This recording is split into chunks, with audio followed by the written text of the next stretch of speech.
The next chance to point a way into a championship steps forward into the last great Coliseum, standing high with a bowl that'll be appetized by a winner and the colors on track as well. We're live from the virtual Bristol Motor Speedway. The KBueno Racing Network welcomes you to the 17th affair of the Season 4 SAAC Cup Series and the 4th race of the Eliminator Chase. Glad that you're with us on the KBueno Racing Network, where here from Bristol, Tennessee, I am Kenneth Bueno.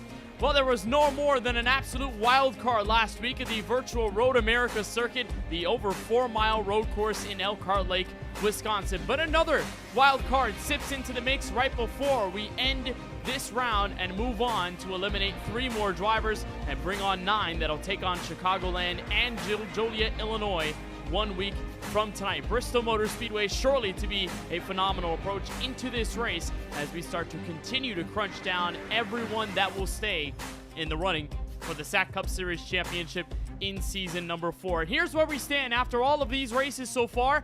17 that we'll have after this race is done. This will be 16 actually for the season. 17th will be at Chicagoland Speedway, and then we'll round out the season at the virtual Auto Club Speedway. But right after the Road America circuit, we eliminated 3 drivers. It came down from 16 to 12, and now we're going to eliminate 3 more. It'll be down to 9, then 3 more eliminated after Chicagoland, and then it'll bring us 3 more eliminated after that race into the final 6, where those drivers will fight for the title and for all the glory, all the points that'll be waiting for them at the virtual Auto Club Speedway when we get down to Southern California. Well, for what it's worth, this fight for the points battle has been close, especially around this cut line. We saw single digits be of difference last time out at Road America. Michael Walls putting in such a clutch effort. 2 top 10s in the last pair of races has put him above the top 12 cut line. He goes into this race actually above the top 9 cut line, 11 points clear. Wyatt Roberts, who won the season opener at Daytona this season, he'll be back 11 points. And then behind them, Ollie Reeves, minus 15. Austin Doran, we saw such an inevitably strong, good run for Austin Doran at the beginning of Road America. Things ultimately went sour. We'll tell you how that all happened in just several moments. But he dives into this race, the lowest point total out of anyone in the top 12, as again, we eliminate those bottom 3 below that red cut line. All the 9 drivers that stay above will survive and advance into Chicagoland next Thursday. So speaking of Road America, huge wild card race in the middle of this Eliminator chase format. Here is how it all started. James Thurston, Austin Doron took the green flag, and from the first lap, it would become inevitably clear who the favorites would become, but obviously you had to have a little chaos, especially going down the hill in turn 5. Defending season champ Stephen Maggio getting sideways on the brakes. He would hit the wall and he would go sailing into the runoff. And then Devin Frank, who led the field in the All-Star race from Kentucky not that long ago, had to slip through the hole in the wall. Super close call for the 56. He would be among those finding trouble on that opening lap. And then this fight would occur. Austin Doron would take his heat to the number 82 machine of James Thurston. He would take the lead in Canada corner, and this would be the best fight that we would have in the first half of this race between those two drivers. They would put on an absolute show. Austin Doron had given all that he could to James Thurston, but inevitably Thurston would take back the race lead. And then problems going into the carousel. Doron running second, chasing down the leader. A hard hit into the inside wall after catching the marbles on the outside, and a very frustrated Doron will be taken out of the race prior to halfway. So it really opened the door for Thurston to push away. Moreno would take over second, and then midway came all the green flag pit stops. There's Michael Walls, who had picked up 2 top 10s, or a top 10 right before this race, picked up another in that night at Road America. James Thurston and the leaders coming down pit road. Moreno would end up taking second, but basically clear runway for James Thurston to hold on to the lead. And some good battles inside the top 10. Cody Rivera's trying to hold on to AJ Hyder and Jonathan Juergensmeyer's battle entering turn 1. That would last for the several laps leading into the checkered flag. And then all the way to the back, Rivers Jones would have the most hellacious crash. We would see a barrel roll through the gravel trap over in turn 1. If that looked nasty, it would look even more nasty from the onboard camera, just sailing up and over, camera going in and out of phasing. And that was a huge crash. And then off the final corner, turn 14, basically green from the word go. James Thurston ending up with the checkered flag, his 3rd of the season, 2nd at a road course, and he just continues to play spoiler in this Eliminator chase format. Again, 2nd win at a road course format. First came at Portland earlier on this season, picked up that Eliminator chase Darlington victory, and now here is where he stands in SAAC Cup Series history. Another win, this time from Road America. Well, we go for a road course to a short track from over 4 miles to less than a mile. 0.533 miles, the fastest half-mile circuit located here in Bristol, Tennessee. Bristol Motor Speedway is one that's not to be played around with. It is a very fast 1.5 miles. It is very fun to race, but obviously lots of chaos here. We've seen plenty of bump and runs, lots of big crashes. You can use multiple grooves here at this track. Lots of the high banking, 24 to 28 degrees in either of the corners here from Bristol. But again, lots of chaos when you put that many cars on the speedway together. And here's a couple laps of our KBueno onboard lap, and that's me taking some laps around Bristol. This brand new look for the Bristol, Tennessee track. It happened a couple months ago with the iRacing refresh. And here's running the bottom. Got to be very patient down the throttle. Some drivers would like to downshift, but others would stay in 5th gear just to keep the rear tires from lighting up. That's running the bottom. You'll see a lot of drivers do that. And then for all that momentum, go up to the 28 degrees on the high side of the racetrack. It is very fun to drive, and one that is very treacherous as well. If you get it wrong, the right rear can easily squeal. We've seen drivers get sideways in and out of Bristol Motor Speedway, but that's a lap or two around this fastest half mile, the last great Coliseum, as the field slowly gets ready. Well, we've seen plenty of great moments from the Bristol Motor Speedway, whether it be high-flying finishes to crazy crashes and everything in between. And in our KBueno moment in time, we honestly don't travel too far back in time. A moment here in the year of 2025 when the Drop in the Hammer Cup Series visited this 0.533 mile circuit in the playoffs, and it provided for a crazy ending. Welcome to today's KBueno Moments in Time. We stay in the year 2025 for this moment for the Drop in the Hammer Cup Series playoffs from Bristol. Ready for the middle race in this round of 12 for the Drop in the Hammer Cup Series from Bristol. Green flag in the air. As the second race of the round of 12 in this Drop in the Hammer Cup Series playoffs, there were lots of tensions heading into this race from the last great Coliseum, As Alex Muscarella led the race early, trouble would begin between Jeff Gilmore and Craig Parks, a playoff driver creating big-time implications. At the cross of the line for lap 75, Muscarella would grab his first career stage victory of the season, while Steven Maggio, rookie standout, had struggled getting into an accident with Justin Erb and fellow playoff driver Richard Swabley. Then more drama, fighting for position up front. Stepien would tag Warren Kyle Keith, sending him spinning before the 88 machine would rally back to win stage 2.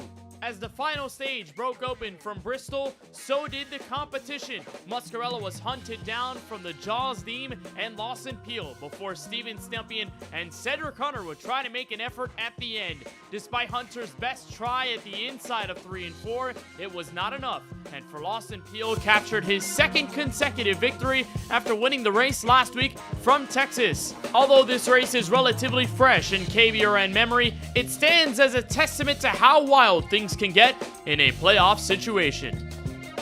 And that's today's KBRN Moments in Time. Bristol never seems to disappoint whenever you take these next gens out on the racetrack, and tonight will really be no different with how fun the racing will be tonight. Again, 3 drivers will be eliminated after the checkered flag flies. We'll go from 12 drivers to 9 eligible for the Season 4 SAAC Cup Series Championship. So really, a lot of things on the line for those below that red line who could try to make a heave by the time this race is all said and done. Well, drivers are sitting right behind the iRacing official pace car. Let's take you trackside and bring you the starting grid of the 16th race in the Season 4 SAAC Cup Series and the 4th race of the Eliminator Chase format. We're on the pole. It's the 76 of Justin Rott for that GOAT Incorporated team. He'll have the fastest time at a 14.461. He'll be lined up alongside the Lucky Charms Toyota Camry tonight. James Bomar on the outside on the front row. Back in row number 2 is where you'll find Gabriel Dahari. Has won several races in 2025, his most recent coming at the season finale, regular season finale at the Homestead of Miami Speedway. Nicholas Baumann fast throughout the practice session. He'll be on the outside in that position, number 4. Back in row 3 is AJ Hyder in the top 5 after winning a New Hampshire Motor Speedway, trying to collectively bring the points in for a championship this year. And Brad Sawinski in his number 28, eliminated from Eliminator Chase qualifications, but he'll be on the outside in that 6th spot. Back in row number 4, you'll find on the inside Austin Drawn, a heartbreaker after crashing running for the lead at Road America just 1 week ago. He rolls into this race 22 points below that cut line. He'll try to make it all up and more here from 7th. Michael Walls, who comes into this race 11 points clear of the 9-driver cut line. He'll be on the outside in position number 8. And then rounding out the top 10, Luke Mahone in the 34 machine and league owner Cody Riveras in his number 36 Ford Mustang. Pretty good finish at Road America last week, trying to double down as he rounds out the top 10. Devin Frank will be 11th, and Dreddy Robinson back in 12th place in row number 6. Steven Maggio, who's had a couple of top 10s to his name over the last few weeks, he's 13th. Fidel Fabian in his number 55 will be in 14th place when we get to the green flag tonight. 15th goes to the 00 of Jonathan Juergensmeyer. Ollie Reeves in 16th place. And behind them, Larry Miles 17th, Gabe Cazzola 18th, 19th to Declan George, and 20th to the driver on the outside. That's Donovan David. Connor Trafari rolls off in 21st. Pretty deep start for Trafari this evening. And same deal for the points leader. Ethan Fonseca Moreno captured it back from Dahari after last week's race at Road America. He's P22. Wyatt Roberts below the cut line into this race 23rd. Juan Escamilla, he'll roll off in 24th. Shockey Tarpley, Ryan Jones going to bring out row number 13. Nicholas Borowski, Amir Bascombe in 27th and 28th. And then final 2 rows, James Thurston 29th. Brian Lorenzo in 30th. Nicholas Badimlik and Jared Wilson will bring in the full 32 car field here from Bristol Motor Speedway. So just about ready to go. From the last great Coliseum, Justin Rott and James Bomar will bring us Eliminator Chase Racing from Bristol, Tennessee.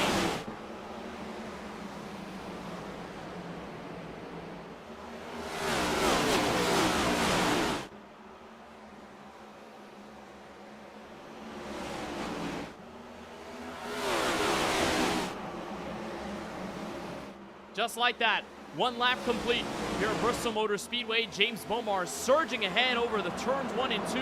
takes the lead from Rott right behind them. The battle inside the top 5. Hyder trying to get around Brad Sawinski down the inside, as here comes Rott with a shot through the bumps in the corner, looking for the lead off of turn number 2, and a spinner right behind. That's Dahari going for the slide off the corner. Yellow flag will fly for the first time tonight, and it is Gabriel Dahari, the Texan, in trouble off of the corner. Just lost it, and the first yellow out 4 laps in.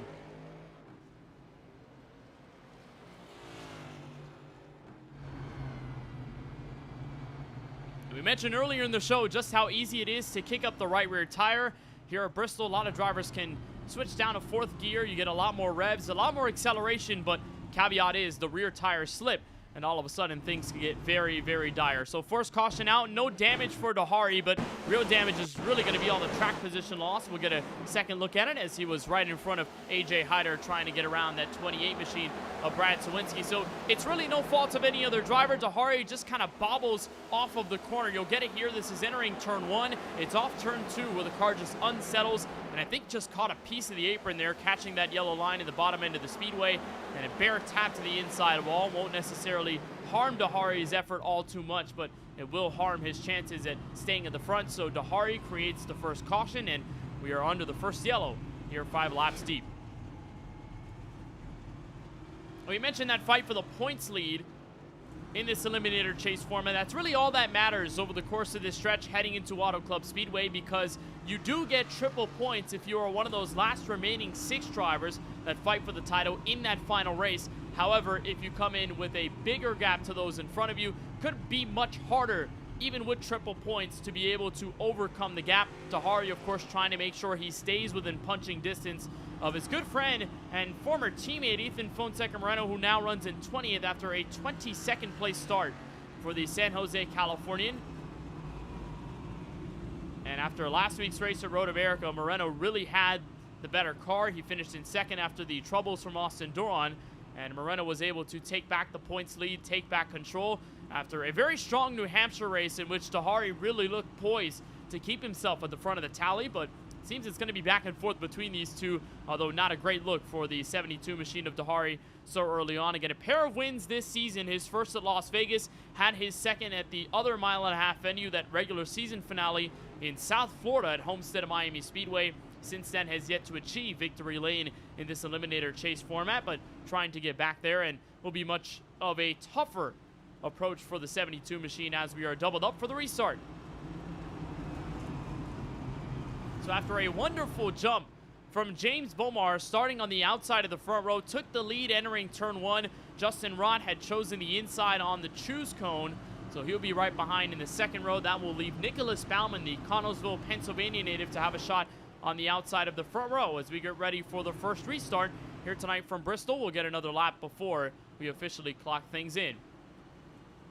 So another look at the live points at the bottom right-hand corner of your screen. That is where the field sits heading into this race from this half-miler in Bristol, Tennessee. Again, that cut line sitting very close, 11 points right between Michael Walls in the 24, Wyatt Roberts in the 42, and you can see those drivers highlighted in pastel red at the bottom. Those were the 4 that were eliminated after the race last week at Road America. Shockey Tarpley had been taken out, Larry Miles out of contention, so was Amir Bascom, and then the Indiana native of Trevor Haley didn't make a single race in the Eliminator chase, and that continues onwards through tonight. So that 19 car had been pretty much eliminated from the start after the first race of this format. And again, it's double points for the best race in this round, and the bottom 3 will be eliminated after tonight is all said and done. Green flag, lap number 9, good restart by Bomar. Baumann tries to fight hard from the top shelf, cannot quite do it. He'll clear for second place. Justin Rott settles in third, and once again, things have reignited between Sawinski and Hyder, the battle for 4th place.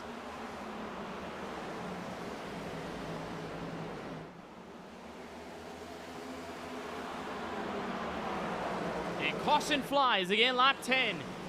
And I think Ollie Reeves might have been involved in this. Yes, it is. And the 31 machine, who is right below the marker, and Connor Trafari also involved as well. So the 3-time winner this season finds himself spinning, and I don't think there's any damage on his Reese's Puffs Chevrolet, but a hard hit for a lot of the drivers potentially behind, and not a good start for these purple and pink bannered Eliminator chase drivers. They continue to find the heave of trouble that's hitting them in their first few laps here from Bristol Motor Speedway. So let's get the second look at how this all unfolded. And I don't know if there was something that happened right in front of Trafari's car, or whether there might have been something around Trafari. It appeared that's where Ollie Reeves had found himself in trouble. Yeah, there it is. As he wiggled high on the outside, hit the outside wall, and then right here just loses the race car. Larry Miles involved, and then the spinning Trafari gets a tap from Shockey Tarpley. James Thurston also getting a hit. Nicholas Borowski getting tapped as well. And this is not the night to be having issues. If you are Ollie Reeves stepping into this night, more than 10 points away from that top 9 cut line, as we'll get the second look. See, Reeves just loses it at the exit of the corner, overcorrects into the wall, and things are fine until right about there. A car slips out. Larry Miles gets the touch from right behind, and it stacks everybody through. Amir Bascombe, I believe, getting a hit as well, and Ollie Reeves will be the first of many to take the trip down to pit road for the first time tonight.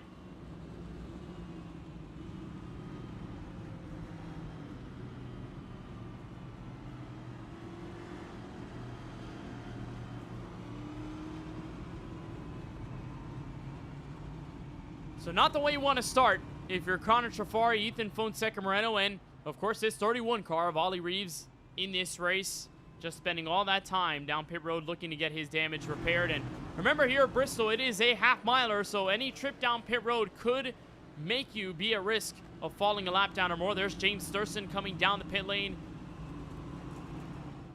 And so the longer that Ollie Reeves spends in his pit box, the longer he will be at risk of falling a lap down. And even worse for Reeves, the 31 falls 2 laps down and counting here from Bristol. So it'll be a long journey back to the front for Ollie Reeves in this case, a driver who ended up finishing 24th in the most recent race of the season at Road America after rolling off in 20th. It really was not the night for him, and in the first 3 Eliminator chase races, only one top 10. That was coming at Darlington Raceway not too long ago. Started 19th, ended up in the top 10 then, but a 21st to start the Eliminator chase at New Hampshire Motor Speedway.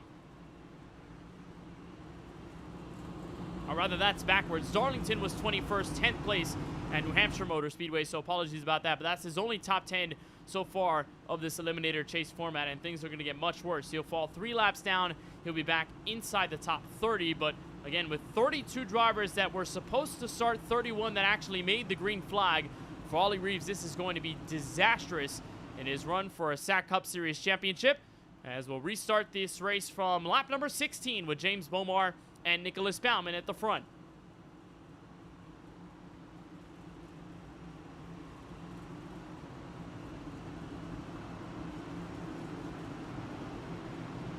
Now, what a start it's been for Bomar. Has had a rather shaky 2025. He'll lead the field off of turn number 4 and right into the restart zone. Green flag from Bristol, lap number 16, and another good start by Bomar back into turn 1.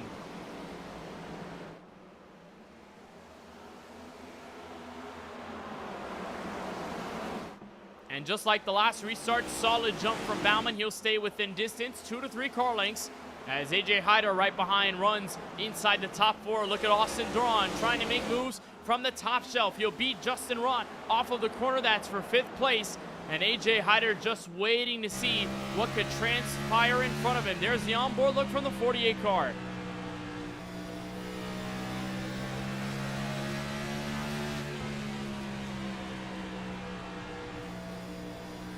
And again, the pressure ultimately rising over the course of this Eliminator chase format. Every single passing race, a chance at slipping away for a driver like Hyder, who won the race at New Hampshire. But again, every time you're in the top 10 in standings, as the championship continues to wind down, you have to stay in the top 6.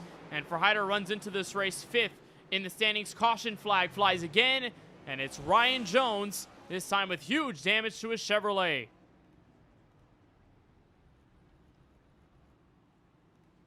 Looks like he'll tow it right to pit road. Heavy sustained damage on his Slayer Chevrolet, as he'll be the first one to fall lap down now at 28th place, and he'll be in the lucky dog position, but obviously lots of damage to be repaired and assessed on his number 8 Chevrolet.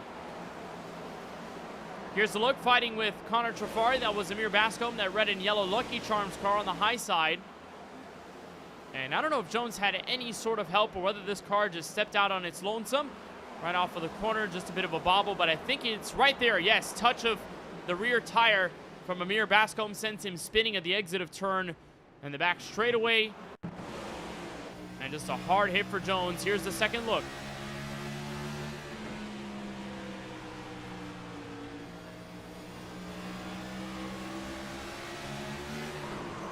Nowhere to go. I think thought he was clear in the middle of the back straightaway, but ultimately found himself spinning. Amir Bascombe had been trying to work himself through, but again, that's another driver in the Eliminator chase format that finds trouble. And here is the points leader, Moreno, back down pit road. Lots of damage to the left side of the car, and he's already back in 26th.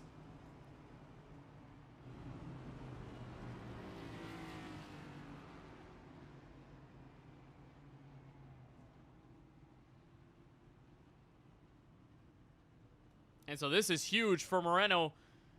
Again, points lead. Gabriel Dahari had spun around to bring us the first yellow, but he did not get any sort of damage. I think Moreno had gotten it from one of the previous cautions involving Trafari. And more competitive drivers hitting pit road. Amir Bascombe has come in. Steven Maggio, defending champion, is in that pink Office Depot Toyota, inspired by Carl Edwards' Office Depot paint scheme from back in the day, around 2008. And you'll head back onto the racetrack, of course, trying to avoid being put a lap down or more. But with all these caution flag laps over the first 23, maybe a good decision to come down pit road, get a fresh set of Goodyear Eagles, or potentially just end up with a fuel refill and have a chance to continue running up. And maybe as the cautions continue to fly, if you believe that'll be the case, then you can try and get that track position later. And we saw Maggio have a running strategy that could have given him the win at New Hampshire Motor Speedway, got the fresh tires at the right time, gave up track position, then just used up too much of the Goodyear Eagles, trying to overcome the battles for third, for second, and ultimately getting for the race leader at the time. But ultimately, Maggio will be all the way to the back. Same deal for Moreno. Moreno will restart 27th. Maggio will gain to 24th. And then we saw that pit road excursion from Amir Bascombe. His number 21 going to be 22nd when we get this next green flag start. So James Bomar has led practically every single lap since the drop of the green, ever since he took the lead from Rott. And despite the fast lap from the 76 machine to kick off the race here from Bristol Motor Speedway, he has fallen considerably in this field. He started up on the pole, he's dropped to 5th, now he'll be on the inside of row number 3. So every passing restart continues to get swallowed up by the pack, as off of turn number 4, pace car will make its way down to pit road. Bomar and Bauman back in control, 25 laps deep from the last great Coliseum. Green flag, back to turn 1.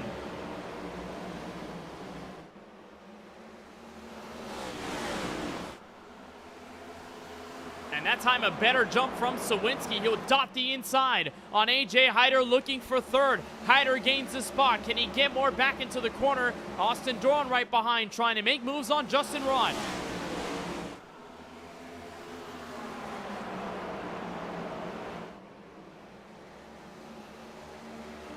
Doran fighting up high, near contact with Rott. Back to the corner. And again, Doran started second in that Road America race last week, ended up finishing well beneath the top 20 after a big crash off of the corner right before the carousel. And we saw in the moment on his camera the look of disaster on his face and face in his hands as he entered pit road with a heavily damaged number 52, but back in action here from Bristol, trying to recover from the 22-point deficit he faces going into this race. And so far for Doran, not entirely bad, just running in this top 6, as everyone is singled out right behind the race leader.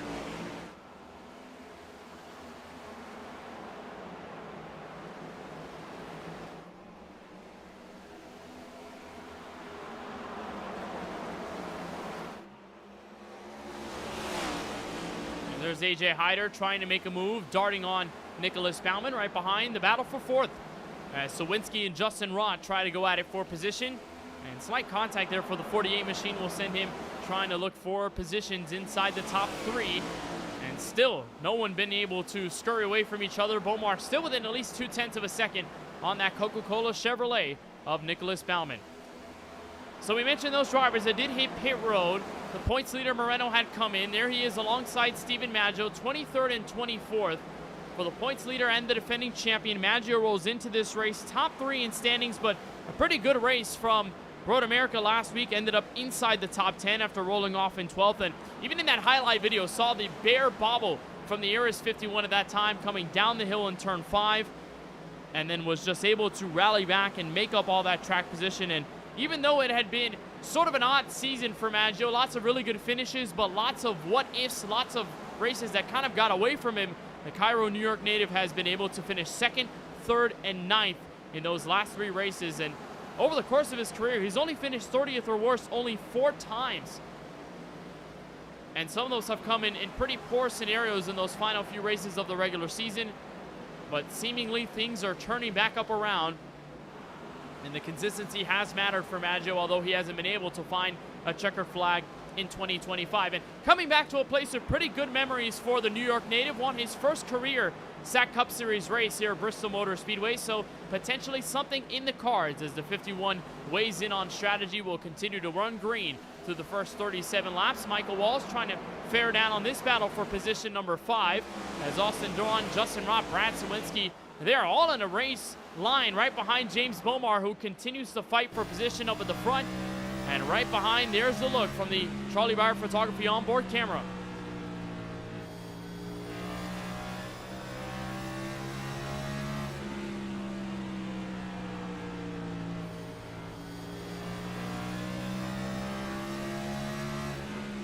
And despite the good runnings from Bomar, still really hasn't been able to put on a gap against Nicholas Baumann and AJ Hyder. And look at the different lines here from Bristol, again showing both sides of the coin on our KBueno onboard lap. That's for a reason, because there are multiple lanes of use here at Bristol Motor Speedway. Not quite like that in real life anymore after they added the resin on the bottom of the racetrack, so you can't really run up high without facing some dire consequences. You can run up at the wall. Here at Bristol on iRacing, we can get good runs off the corner. We've seen some great position defenses happen from at that top moment of the racetrack, but you got to be right on the bottom, saving the right front tire, and that's really where everyone is staying put in this top 10. There's Baumann right on the high side. AJ Hyder will fight back to the bottom. His position battle for second right outside of turn 2. Hyder darting the bottom again through the shelf, right behind that yellow and other yellow Brad Sawinski car, and Justin Rott right behind in 5th.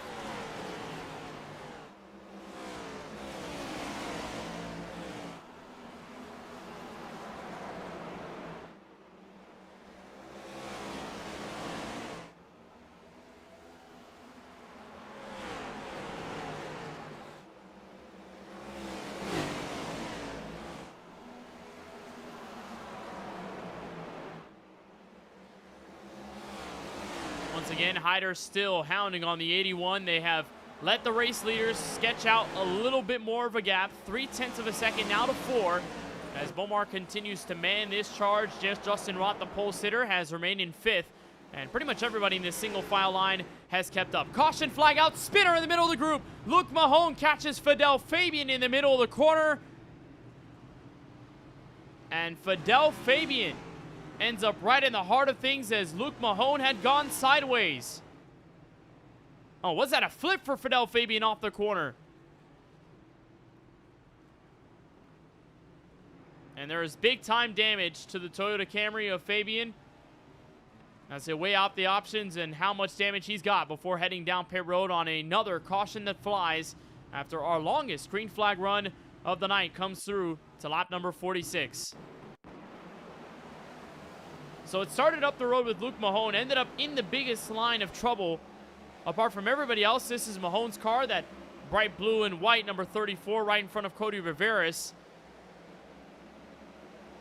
And there's Nicholas Borowski, who just tapped the wall, got right back into Mahone, ricocheted down the track, and Fidel Fabian, who was trying to scatter away from the incident, had just gotten involved, spinning up to the outside wall, and I think he may have flipped over. Or maybe it was just a bobble through all of the bumps there on the apron of the racetrack, so it really just was. And almost went up and over. The tires had gripped from Fabian's Toyota Camry, so a bit of an odd situation there, but here's the onboard look from the 55 as he watches Mahone spin right in front. There's the smoke. There's everybody slowing down. Trafari nearly had gotten hit And I don't know whether there was help from the back end of the 55 or whether the car just wheel hopped on the way there. But Fabian ends up in trouble, has all of the damage, and trips down pit road for the leaders. James Bomar is in.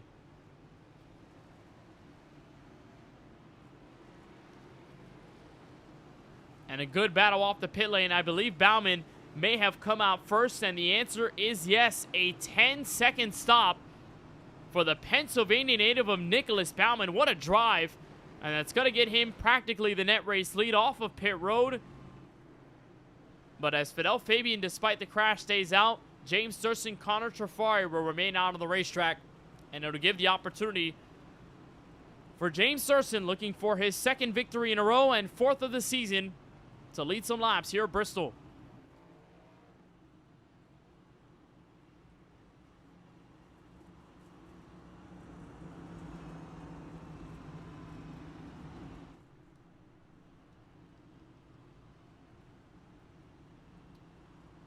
So return back to the front for James Thurston, who had practically led every single lap last week at Road America and has pretty much become the perennial road course dominator. Remember back at Portland International Raceway after one of his first few starts. His first start was at Texas this season, way back when in the middle of the summer months, a race that was won by Ethan Fonseca Moreno, but had not taken part of Sonoma. Very easily could have been a contender there in wine country, and then made that first start at Portland on a road course and just pretty much waxed the field. Spent all of his time at the head of the field, really didn't have any pressure.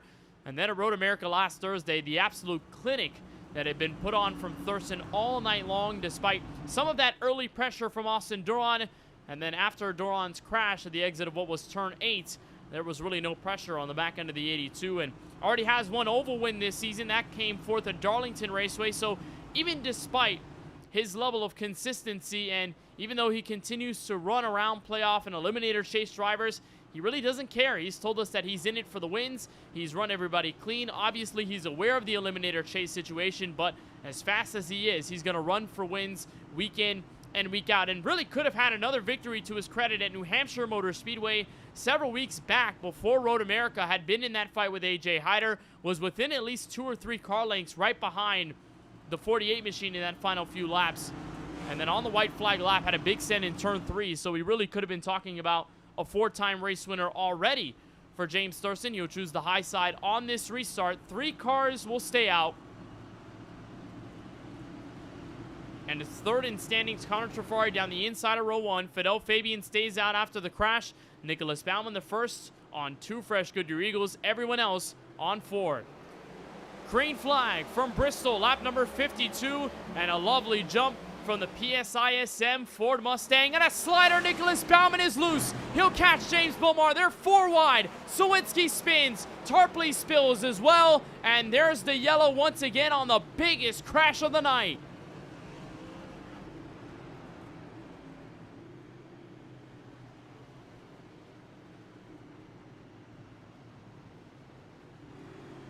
And damage to the leader in James Bomar. Just expressing his displeasure there off the corner. He is not happy from the spill from Bauman,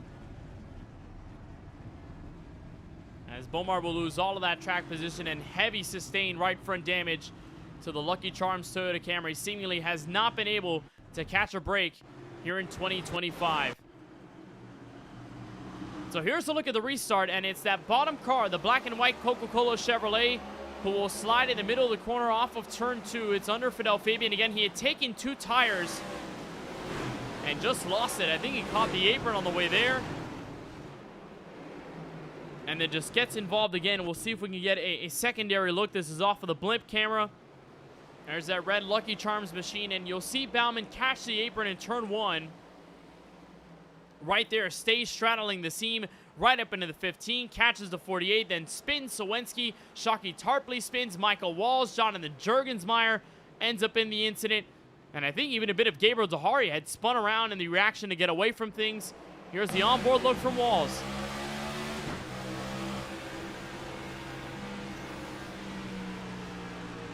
Just nowhere to go when you're just about 5 wide in the corner.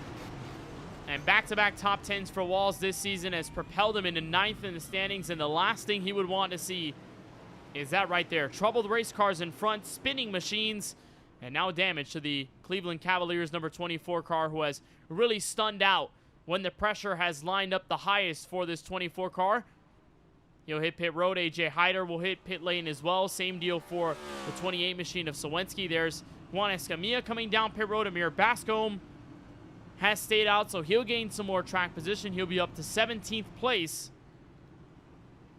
And all of that will allow these old tire cars to remain out at the front. I believe Fidel Fabian has come down pit road, so he will give up the track position. He'll fall back to 20th on the racetrack. But it leaves Connor Trafari on the inside, James Thurston on the high side. And they will both have a trip around this Bristol Motor Speedway. We'll take another lap and we'll try to get things back sorted here from the last great Coliseum. And what a tough moment that is for James Bomar. Has led so many of these laps to start here from Bristol. Already more laps than he led in the last race, in which he did lead laps 14 at Talladega Superspeedway, the side of his last top 10, where he landed on pole, finished in 9th in that race. And ever since, the 2025 season has been quite abysmal for the 15 machine in Bomar, but he'll try and recover, get back into this race. However, it will take a long time for the 22-year-old out of Sumter, South Carolina, to find himself back into the mix. He remains on pit lane as the field gets ready for the green flag restart.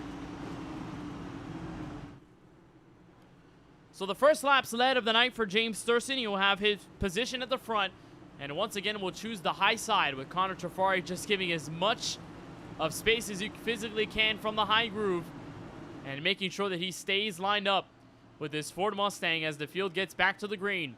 Back to the Echo Park Automotive restart zone. Later jump from Thurston. Green flag, and Trafari remains down the inside.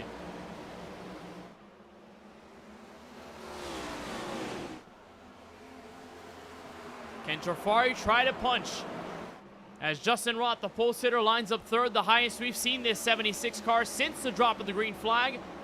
Had fallen as much as 5th or 6th place. In the middle of the green flag stretch, Trafari bobbles off the corner. That's turn 2. Caution flag out again, and Andretti Robinson seems to be involved.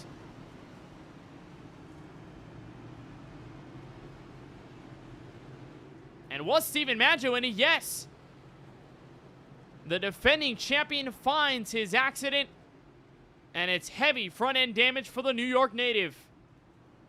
Oh, boy.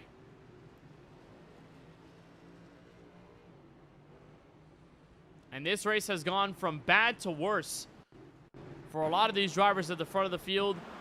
And again, a multi-layered accident. This happened around where Robinson, Duran, and Stephen Maggio were in the middle of this top 15. Remember, Maggio had pitted earlier on in this race alongside Moreno, just looking for track position later, and I think it was contact. Yep, right there. Austin Duran tags into the car right in front.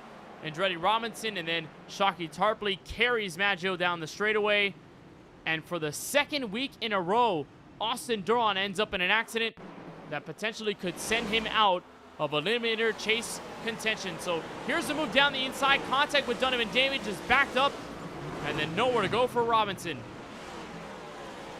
And Fabian Moreno squeezes on by, and Duran will end up with pretty significant front-end damage on his Chevrolet. Andretti Robinson is in it.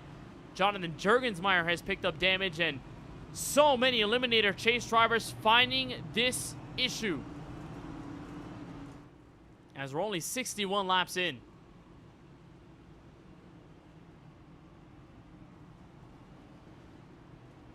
And what a harsh end this would be for Duran's championship pursuit if he gets taken out of this race tonight. And we've already talked about how all of this damage could take you so much time to repair on pit road. It could land you several laps down. Remember, for James Bomar, who spent a bulk of his time on pit road through the last caution, he's now 9 laps down and counting. And where do these drivers end up in the mix? Do they stay long enough to find themselves in this thick of the race, or will they fall a lap down or more and end up in a potential disastrous situation in this Eliminator chase format? Because for every single race leading up to Auto Club, drivers are going to get eliminated. Other than that first round where you started with 16, you ran through the first several, and then you eliminated 4. It's now a one-race basis for every single driver in this format, and in the top 12 in the standings. You want to stay 9th or above after tonight. You want to stay 6th or above after Chicagoland next week in the mile and a half.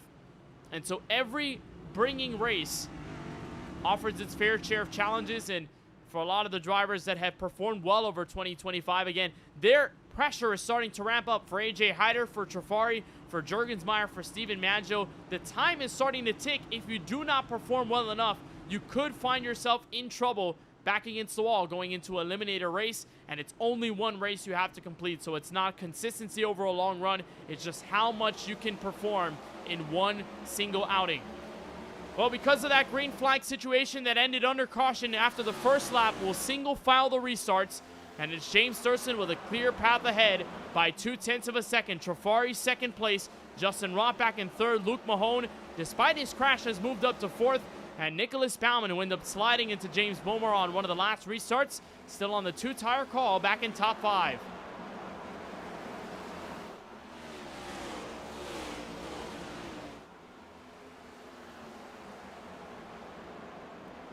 And there's Baumann trying to charge from the higher end of the banking. Good crossover end to turns 3 and 4. He'll do the bumper to Mahone's machine, and they'll bring in Rivera's back into the mix. Baumann just impatient at trying to get around for fourth.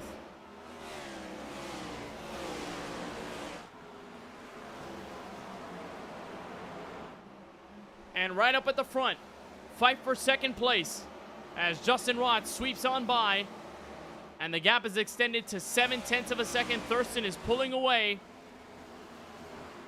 And back behind them, that's where Baumann is making his move. Cody Rivera is slinging from the high shelf. There's the Fruity Pebbles machine of Wyatt Roberts. That's a driver who needs a good race tonight. 11 points back of the Eliminator Chase cut line going into this race. And there's the other look going into this event. Back 11 from Michael Walls. And remember, the situation that the 24 have been involved in, Roberts has been relatively clean tonight through 70 laps. So for Roberts, the Daytona winner, a chance at daylight as Mahone gets nearly turned behind him. Jake Cazzola had sent the bumper, and nearly around went the Cody O Chevrolet. And now a gaggle of cars behind. But Dimlick on the high side, 3 wide off the corner.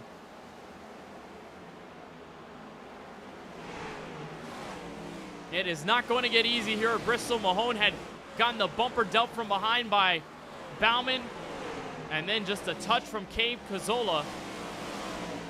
And Mahone sent sideways now in the mix of Brad Sawinski, Dunham, and David in this fight for what's going to be 12th on the racetrack.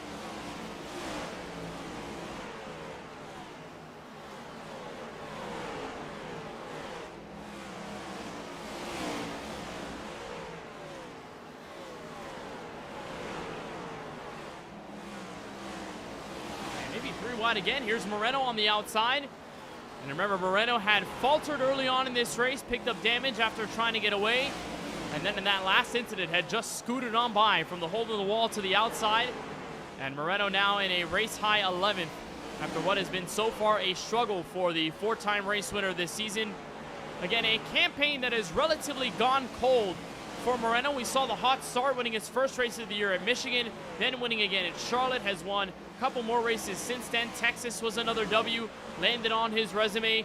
But Moreno still hasn't been able to find himself back in victory lane here in the SAAC Cup Series. He's been sort of back and forth, good finish after good finish, and last week was really a big-time statement for the points leader heading into tonight with a second-place finish after just basically seizing the opportunity that awaited in front of him after Austin Doran had spun around from that runner-up position right behind James Thurston. The 92 was able to be one of the better road course racers that night.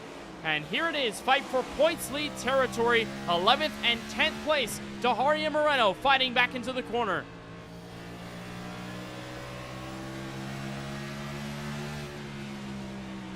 Trying to get around Nicholas Badimlik, that RFK Racing number 60 car right behind, as here's the battle for the race lead. Justin Roth on the fresh pair of Goodyear Eagles on the left and a pair on the right will try to take the lead away. He's within a car length coming off of turn 4. Remember, Thurston has not pitted in over 67 laps in this race. He, alongside Connor Trafari, had spent time on pit road early. James Thurston hoping that he could remain out of the racetrack and in the lead as Thurston continues to put on the heat. And just right behind them, they have left third place on back into the dust. Connor Trafari has started to fall into the seawater as Wyatt Roberts, Nicholas Bauman have started to create waves. Cody Riveris in this Boo Berry Ford Mustang, very good looking car tonight. Had run well in that Road America race last Thursday night in a top 10 effort for the league owner, and a driver still fighting well in this championship eliminator chase format. And if you're seeing a lot of colorful cars on the racetrack tonight, that is by design.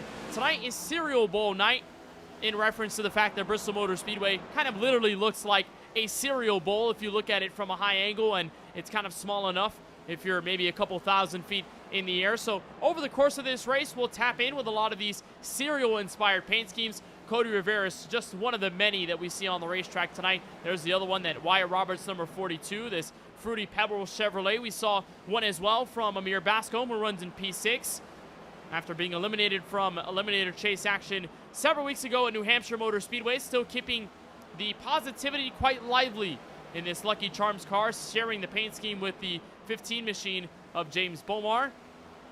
And a lot of drivers bearing these cereal-themed cars over the course of tonight's race from Bristol Motor Speedway. This is one of several themed nights that we've had here in Season 4 of the SAAC Cup Series. Not too long ago, we had video game theme night, so we covered a lot of drivers that had video game-inspired paint schemes. There have been obviously the throwback schemes from Darlington Raceway in the middle of the Eliminator Chase, in which our good friends Francisco Bacalhau and Nate Polite had the chance to cover.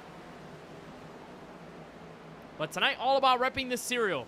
And although not every single driver has been repping a cereal-branded paint scheme, a lot of them wearing the color pink. Obviously, October is Breast Cancer Awareness Month. We try to take part in it every time here on the KBueno Racing Network, every single October. And a lot of pink cars to celebrate the awareness of breast cancer awareness, breast cancer, and trying to bring as much awareness as possible. And Gabriel Zahari getting into the cause in his bright pink and black B-Movie Racing Chevrolet as he steps into 7th place. So right up the road is this 3-car battle, and it starts with Roberts there running in 4th, 5th place, and Bauman again on just 2 Goodyear Eagles had made that position change on a 10-second pit stop as the caution flag waves once again. And I believe Devin, Frank, Donovan David involved in this one.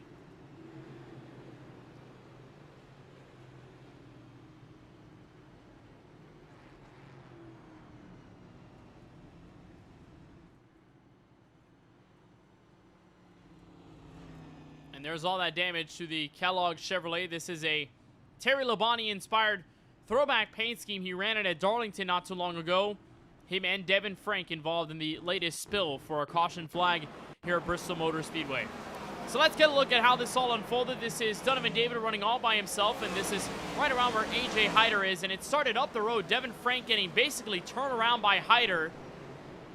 Oh, and a hard hit up the racetrack, just ricocheting up the 28 degrees of banking into Donovan David. And lots of pressure from the back bumper as AJ Hyder potentially tried to make a move. Now, will this enable James Thurston and company to come down pit road? May allow Connor Trafari to visit on pit lane with a chance at 4 fresh Goodyear Eagles, but here's a look at the second look from the higher angle camera. Just a tap off the corner. That's turn 4 for Devin Frank. And then around he goes up the wall. AJ Hyder picks up the damage, and nowhere for Donovan David to go on the racetrack.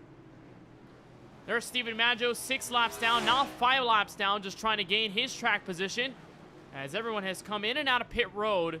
There's Justin Rott in, Nicholas Bauman, Gabriel Zahari, Cody Riveris, and basically everybody in this top groove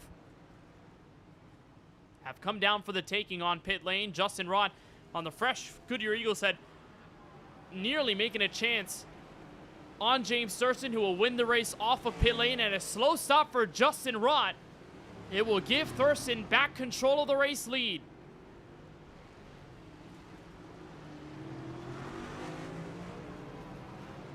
And did Thurston miss his pit stop? I don't know if he did. We don't see any registered time on his pit box. There are registered pit times on the lane when he entered pit road, but I think Thurston may have just missed his pit stop. So James Thurston will have control of this race from Bristol, but at the cost of pretty much no tires dealt to his race car.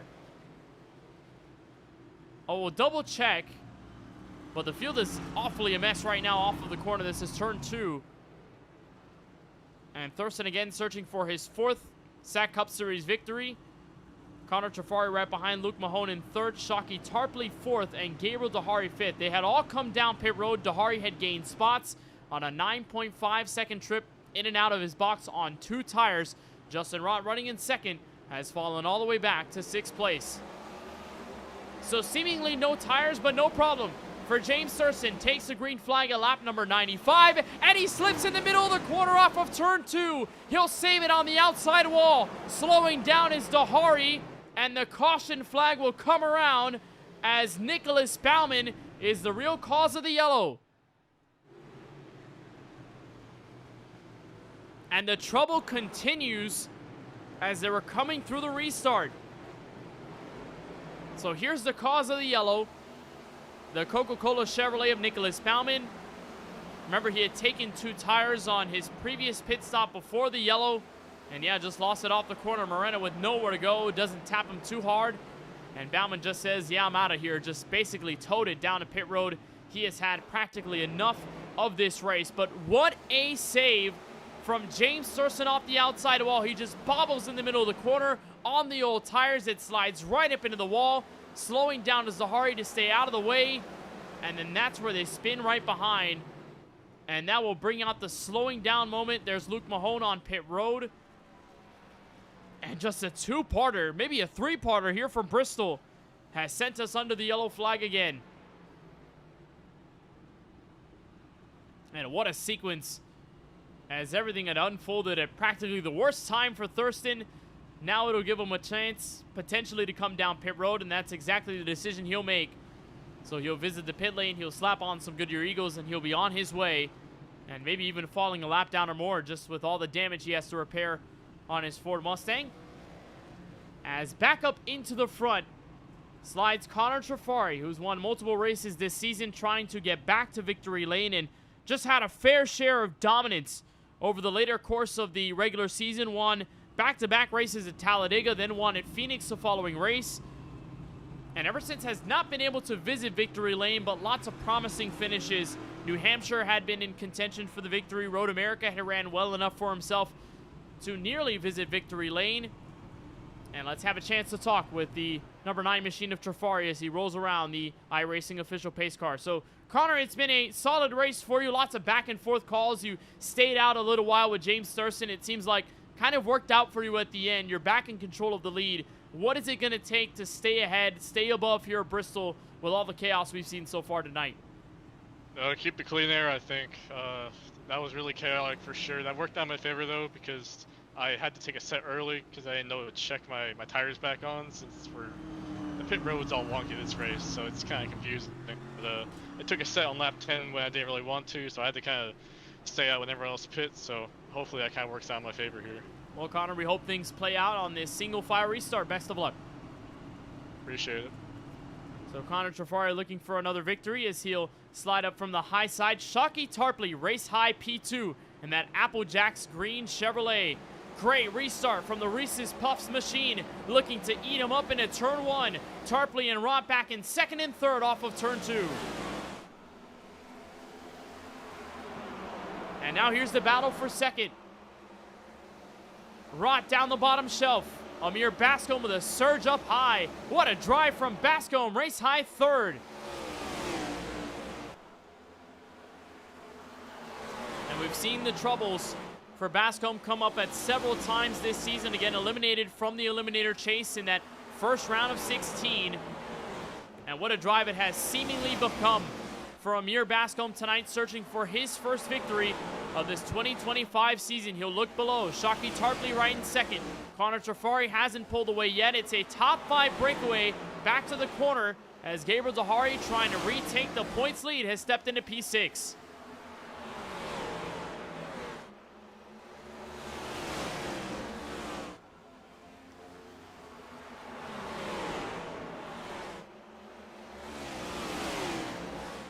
Continuing to watch the battle for 2nd,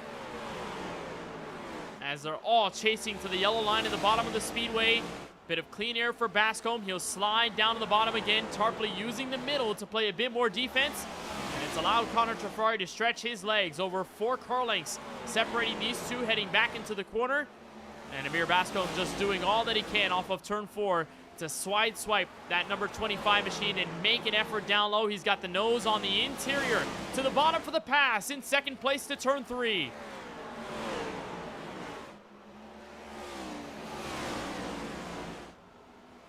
And a driver here in Amir Bascombe that hasn't seen a top 10 race since Michigan, the second race of the season where he landed in 4th. And lots of poor finishes. Bad luck has taken Amir Bascombe out of plenty of possible contention races for the 21 machine. Just barely made it into this Eliminator chase format from Homestead, Miami. And what a night it would be, even after elimination, to make a statement on the field and saying, "I've still got it," as Rott and Tarpley continue to duel at it for 3rd place back to turn 1.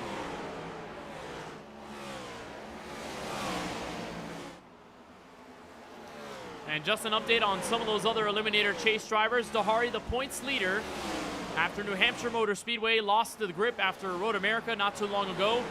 Now pounding on Cody Riveras. This is going to be a position potentially up into the top 5, but knowing these two going side by side for 3rd, it could open up the door for those two pink and purple bannered cars. The non-playoff drivers continue to fight at it back to turn 1.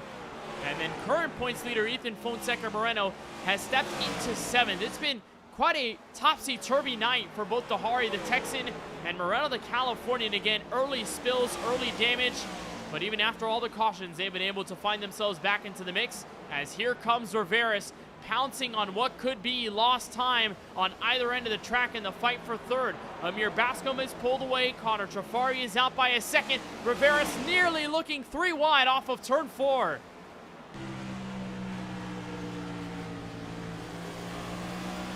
Here's our Charlie Byer photography onboard camera.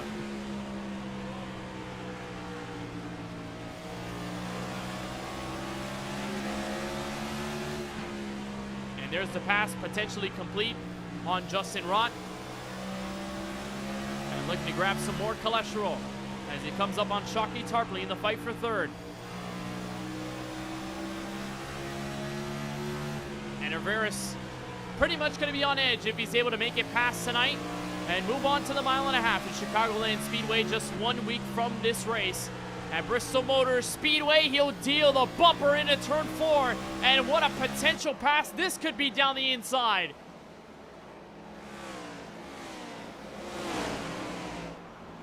Low line Riveras, and now 3 wide. As Dahari slides through the middle, Tarpley taps the wall. And a 2 for 1, it's a Gago back to the corner.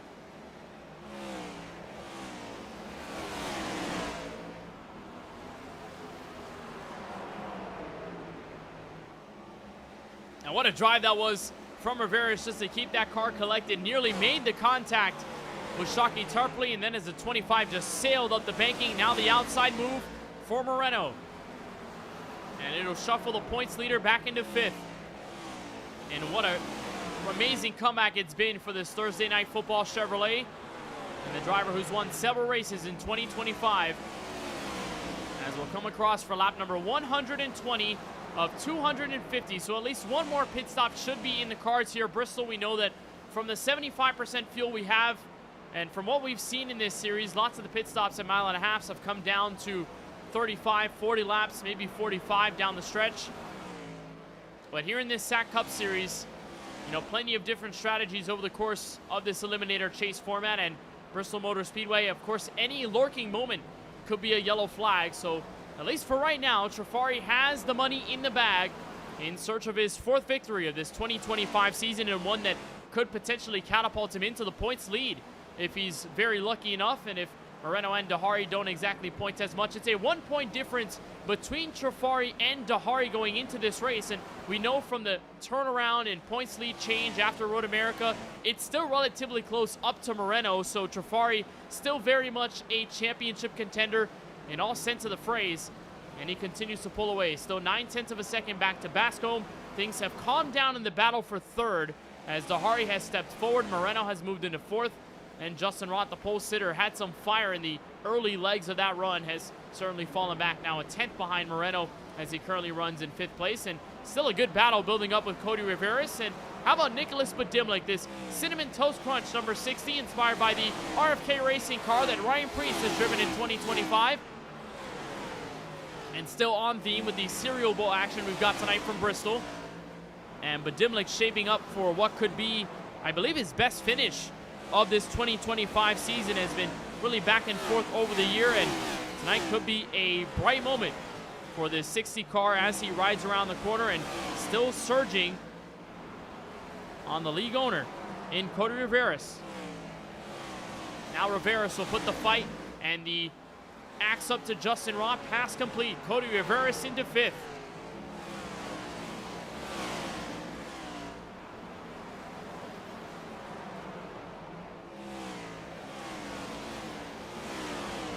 And just back to that story on Nicholas Badimlik as we continue to run green, coming up to what will be the final 125 laps of tonight's race.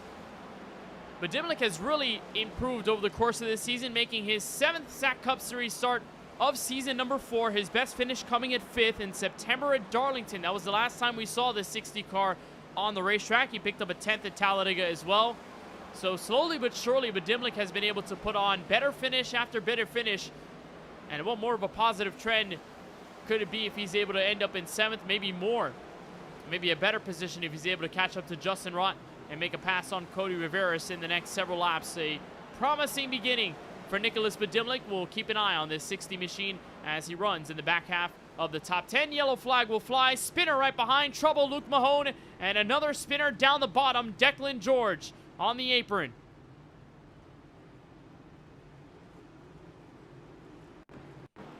So caution comes out again. Luke Mahone has disconnected. And here's the look from the Milo Duo Ford Mustang. And oh, that's contact with Stephen Maggio and this 45 of Andretti Robinson as Austin Doran as well bobbled in the middle of the corner, and that takes out several playoff competitors. And that is huge for Maggio's race, who's fallen a lap down back in 21st. It has been a race from the depths for the 51. It started with Cazzola, then catches George, then catches Doran, and then Andretti Robinson also ends up in the mix, nearly head-on into the outside retaining wall, and a huge crash will bring us our latest caution just past halfway as the leaders take pit road.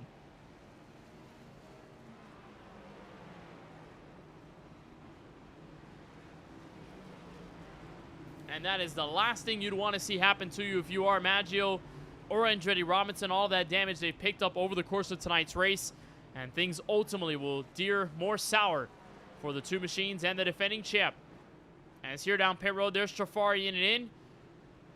Ethan Fonseca Moreno has found his way through. Dahari on through. We've also seen two tire calls be taken by a lot of drivers in this field. Dahari no stranger to it. We saw him take two fresh Goodyear Eagles on one of his last green flag pit stops.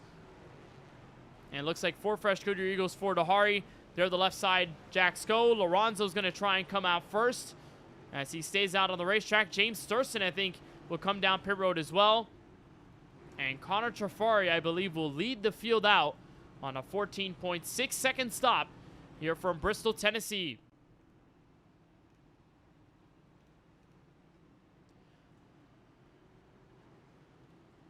So things at the moment have remained in a long green flag stretch leading up to a yellow. Jonathan Jurgensmeyer, the current race leader. Don't go anywhere. You're tuned in to coverage of the SAAC Cup Series and the Eliminator Chase here from the Last Great Coliseum on the KBueno Racing Network.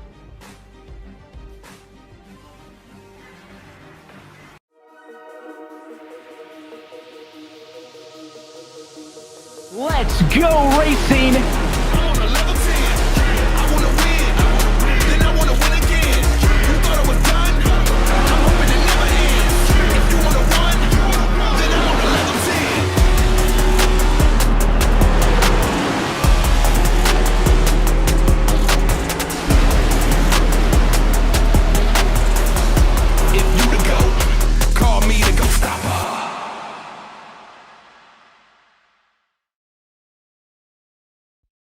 Racing isn't easy, but experiencing it is.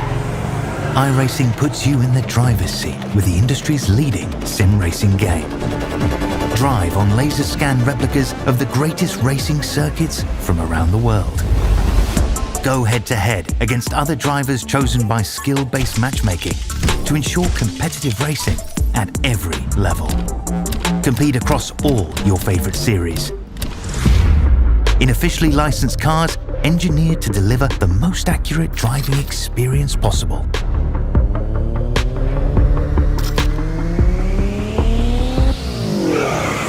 Join a race or host your own with players from across the globe. Race against the computer or in a league with friends. Feel the thrill behind the wheel. Visit iRacing.com.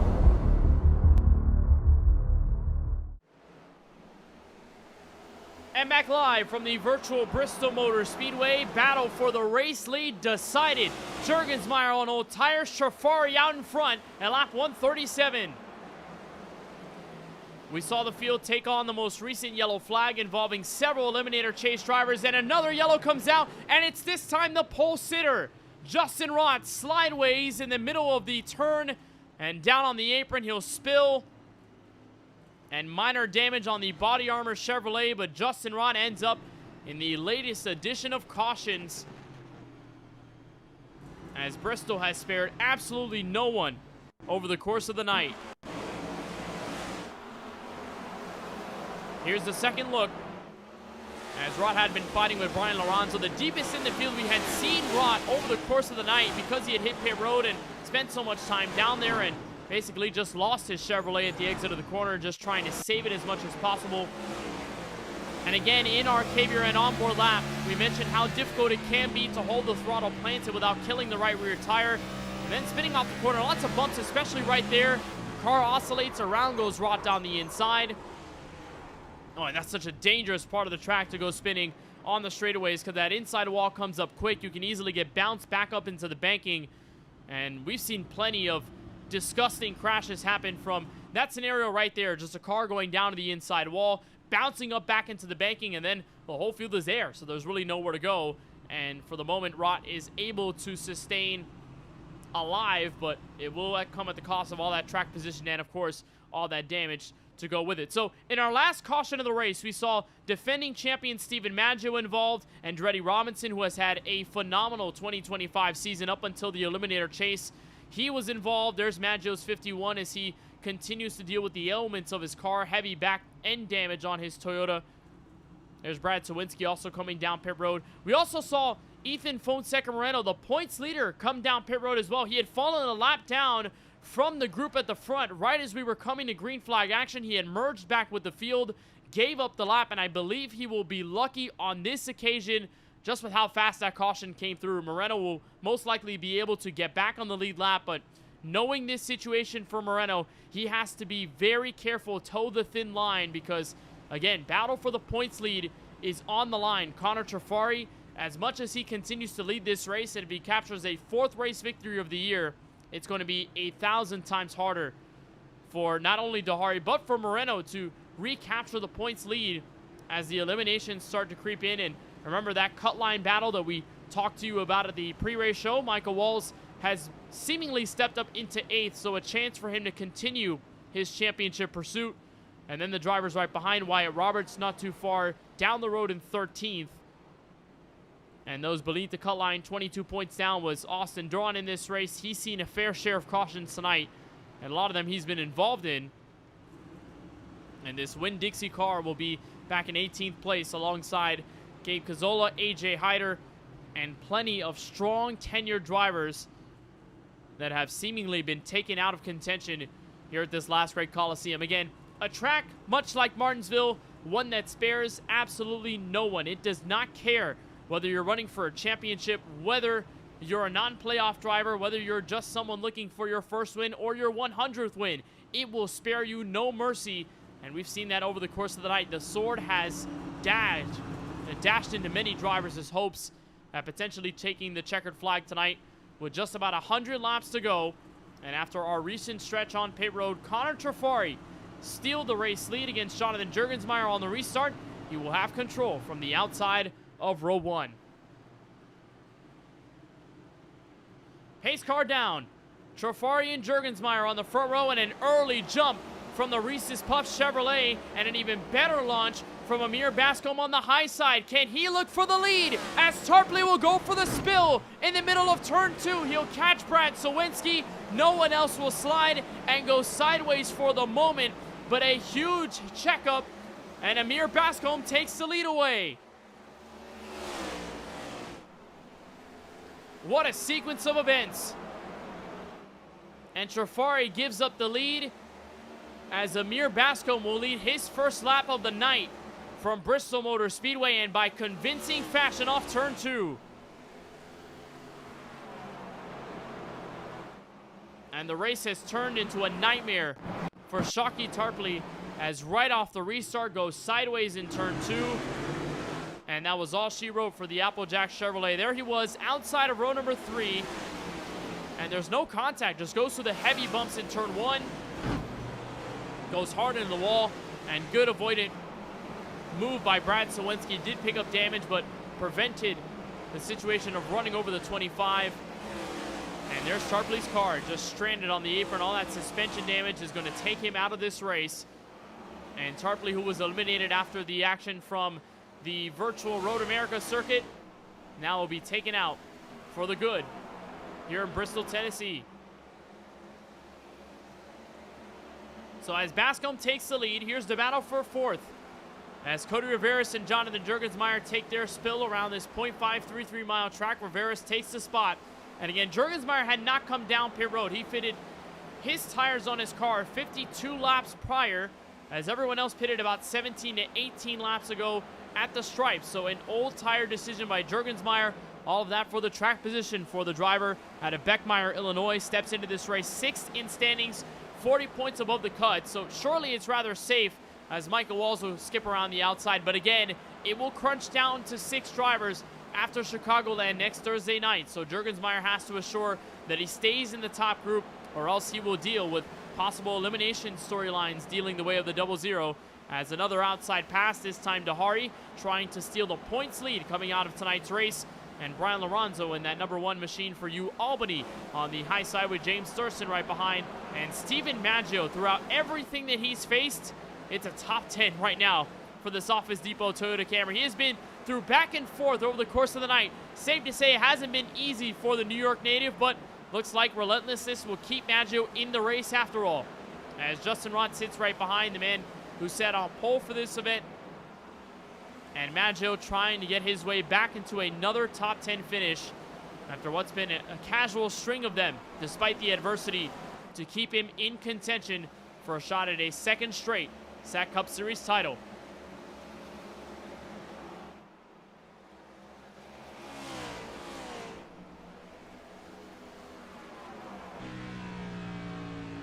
And out at the front is where Bascom enjoys a 0.6 of a second lead on Connor Trafari.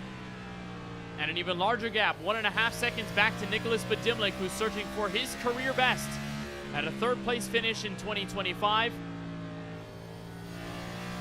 And what a drive, it's poised up for Amir Bascom. Just seized the opportunity off the restart. We've seen that already several times tonight and in several successive moments.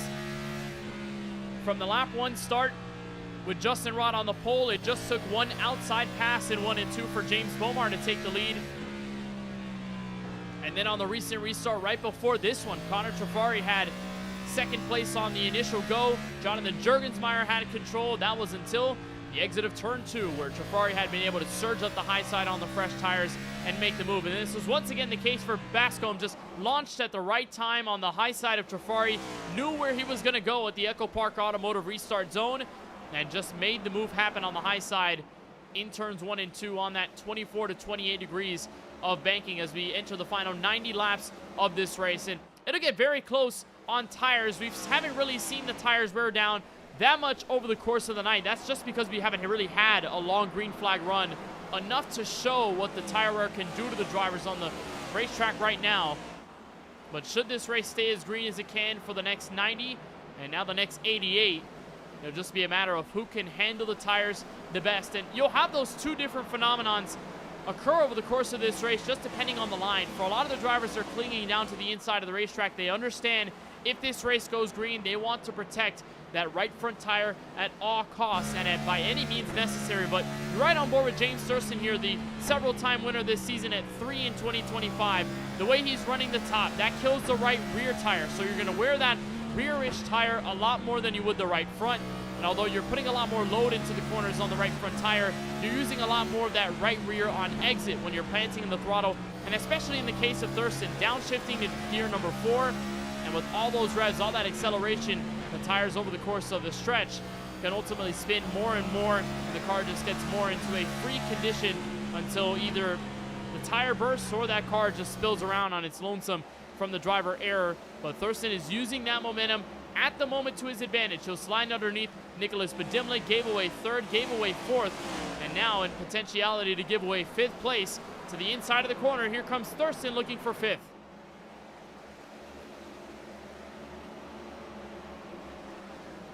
Solid drive for Thurston tonight. As a caution flag will come out again, Gabe Cazzola. It's Gabe Cazzola in trouble, 18th place, and spun around on the exit of turn 4.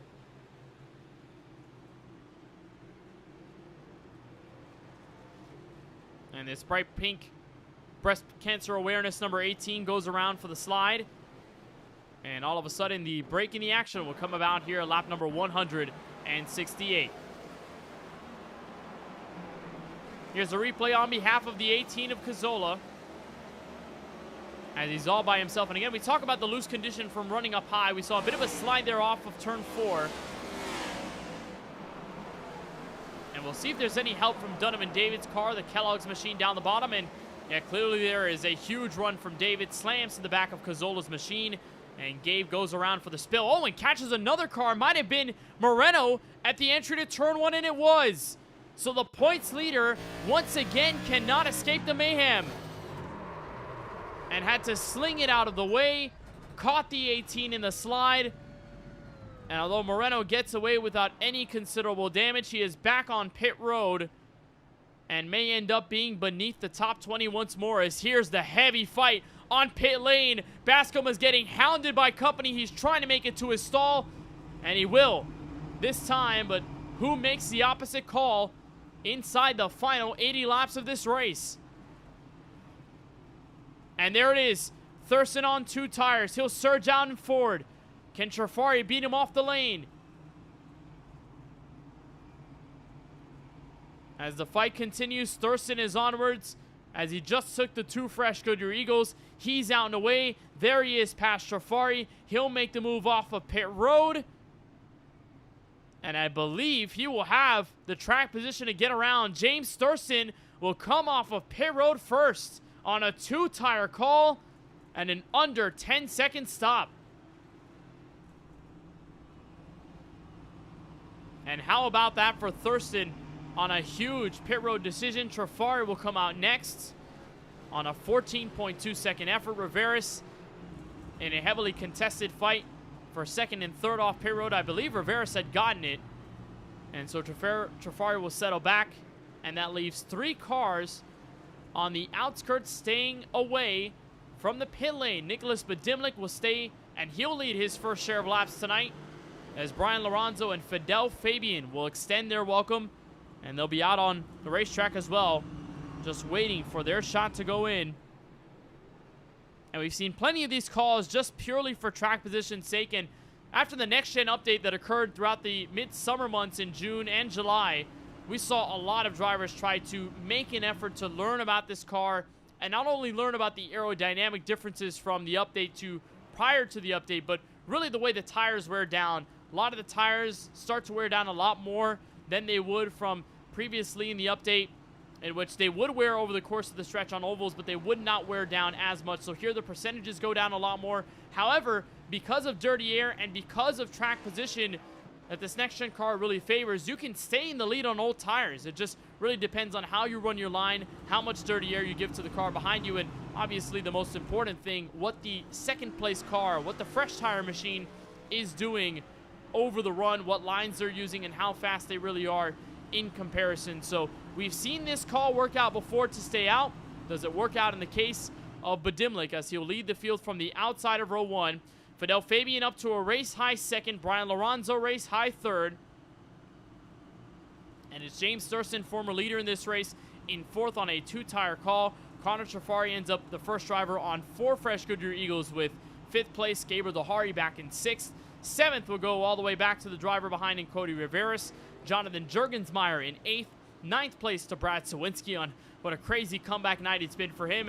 And Wyatt Roberts still trying to keep himself alive in this Eliminator chase format, minus 11 to Michael Walls coming in, having a chance to surge on the way out.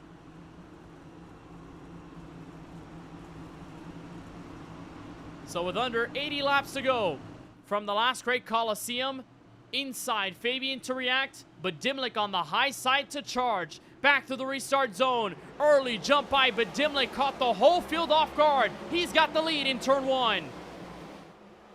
And look at 3 wide, forcing his way through is Thurston, and they'll spill at the exit of turn 2. Fabian catches Lorenzo, Dahari, Duran, and a big one in the middle of turn 3. Oh my goodness.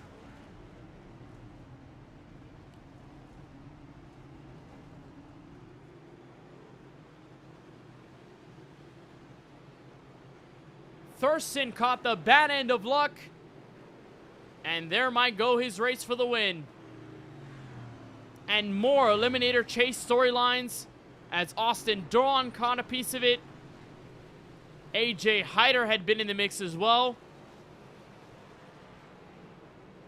And it just all begins with the car on the high side stepping out and just getting everyone else involved, as the biggest crash of the night erupts on lap number 175. And that was a half-lap wreck. It took so long for everyone to suddenly come to a stop. And here's how it all transpired. Thurston with a phenomenal jump to the inside. He would take the lead. It's Lorenzo and Fabian who steps out. Thurston also got loose. Then Dahari gets spun hard into the wall. Steven Maggio gets around but hits the wall. Wyatt Roberts, Michael Walls, Andretti Robinson, Amir Bascombe, and Austin Duran end up in the mix. A huge, huge crash at the exit of the second corner, and a parking lot down the straightaway. Here's the look from Dahari. See the apron shot from Thurston. He'll lose it nearly off the corner, but cars on the high side had other plans. And a hard hit for Dahari, who came into this race second in the point standings, trying to get out into the points lead again after tonight's action. And unfortunately, it may not be the case, as we'll get a look on the restart here from Roberts. Watch this as he makes the high side move, and then the mess occurs right in front of him.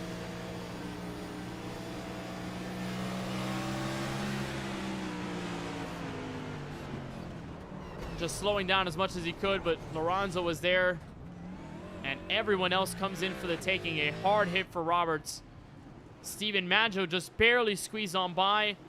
Roberts and company have hit pit road. And our biggest crash of the race occurs at a crucial moment inside the final few of what may be the long run that could lead us to the checkered flag. But there's Dahari with the extra damage repair on pit road. He will come in this time. And we've mentioned the back and forth situation between himself and Moreno, who has had his fair share of struggles already tonight. It looks like Moreno may just still have a chance after all to remain in the points lead after this evening's action, as things continue to be settled down under the yellow flag and position remains to be completely configured. Austin Duran has had a nightmare of a season. And then just leading up to the Eliminator chase, where things had looked bleak after Road America, the spill off of turn 8, and then just being involved in many crazy crashes tonight. In the huge deficit entering this race, it looks like he will not be part of the top 9. Still a long way to go, but of course, given the struggles for Duran over the course of the evening and how much damage he has on his Chevrolet, it may just be a matter of time. Pace car makes its way down, a pair of Fords on the front row, and a huge stack up before the restart zone caught up. But Dimlik back into the lead and into turn 1 at lap 180 with 70 to go. Trafari mans up the high side on Riveras. Sliding is Michael Walls, and he'll crash. Spinning in turn 3, the caution flag comes out again.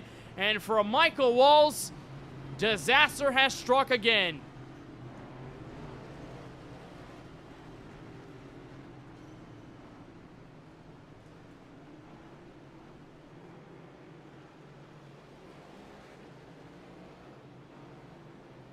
And it hasn't been an easy night at all for anybody on the track, let alone Michael Walls, who, after being behind the 8-ball in the first round of the Eliminator chase after finishing 28th at Darlington, ever since 8th and 7th to get into the top 12 after Road America. And although this will be the highest that he'll finish in his SAAC Cup Series career when it comes down to points, after a previous high of 15th in standings from Season 2, a lot more that this number 24 desires, and he will bring out the yellow flag here after a slide off of the second corner. We've seen a lot of bumps catch drivers off guard in the middle of the corner, especially on fresh tires, and there's a bit of a bump right about here, exit turn 2, but really it wasn't a bump that caught Walls off guard. It was Steven Maggio making the contact, and thankfully no one else had pummeled right into the spinning Walls, who had been perpendicular on the banking. And that is what will throw us under the yellow flag again. Walls and Moreno have hit pit road. As an update on some of those Eliminator chase drivers, Gabriel Zahari picked up all that damage repair. He is gaining position, so should have a chance to get back into the top 10. Andretti Robinson is 13th. Michael Walls, the spinner, ends up 15th, and now up to 13th as Andretti Robinson and Fabian lose position. Moreno has slid up into the top group. Austin Doran remains in top 15 territory. And Wyatt Roberts, after the big-time damage to his Chevrolet earlier on in the night, he remains in it. He's the first car that is not a lap down in the group, and so he'll gain some spots off of the shuffle from pit road. But obviously it's been quite of a struggle ever since he picked up the front end nose damage. It really has not been quite easy at all. And we mentioned the points cut line going into this race. Here's a better look at what things looked like when the green flag came out here at Bristol, Tennessee. Robinson plus 18, Riveras also plus 18, Michael Walls plus 11, and then that's where things got hairy. Minus 11 for Roberts, who could still be out of contention. Ollie Reeves was the first DNF of the night after a pretty sizable crash for the 31, so he is confirmed officially out of Eliminator chase contention after this race. Austin Doran will gain on Reeves, but most likely not enough in the place he sits right now to have any imprint on making it past that red cut line and into the next round as it starts from Chicagoland Speedway. So after a quick yellow, green flag raises once again a lap 185 on a single file start, but Dimlick out in front. Riveras, Trafari, Juergensmeyer, and Maggio, the current top 5. And again, looking for the single file starts. Moreno is coming back out on pit road. He'll fall a lap down. He'll have the lucky dog in 18th, so that will be huge. Zahari has also fallen a lap down from the green flag restart. So the tussle for the points lead may start to get even more dramatic as high side charge. Here comes Bascom on the high side to Maggio for 5th.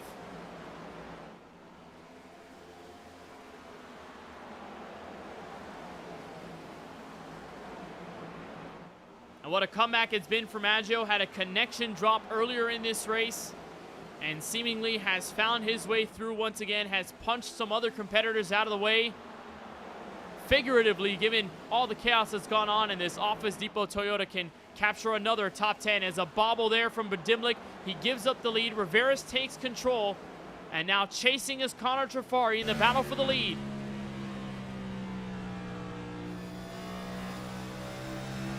Here's the onboard look from the league owner.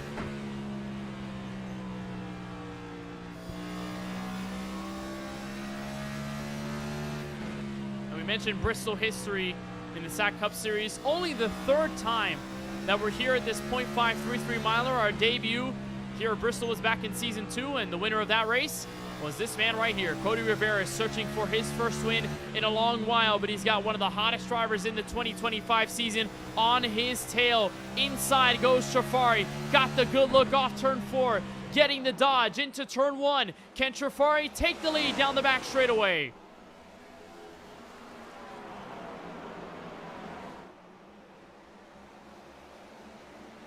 And inside goes Trafari, bulling his way past the 36. Trafari, the new lead change from Bristol.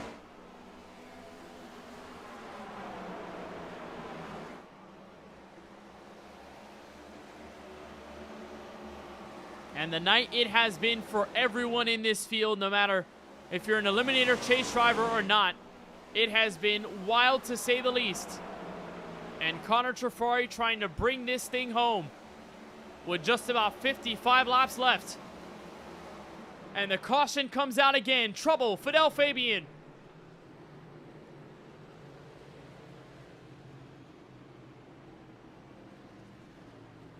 Slow off of the corner, and the white and black Toyota Camry will bring us under the caution flag. Barney, the flagman, has had a lot of duty to call tonight.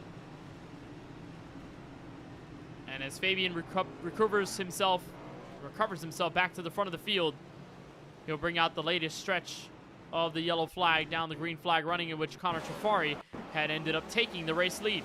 So here is the 55 of Fabian, challenging around Wyatt Roberts, Andretti Robinson, James Surson, and Brad Sawinski. And just quite frankly lost it at the exit of the corner. But a great save from Fabian, keeping it out of the inside wall. That's a hard thing to do here at Bristol Motor Speedway when you get sideways at that high of a rate of speed. And it was just the bumps off the corner, and he'd already been semi-loose at the exit of 4. But these bumps have really taken the drivers out for a whirl, figuratively and literally.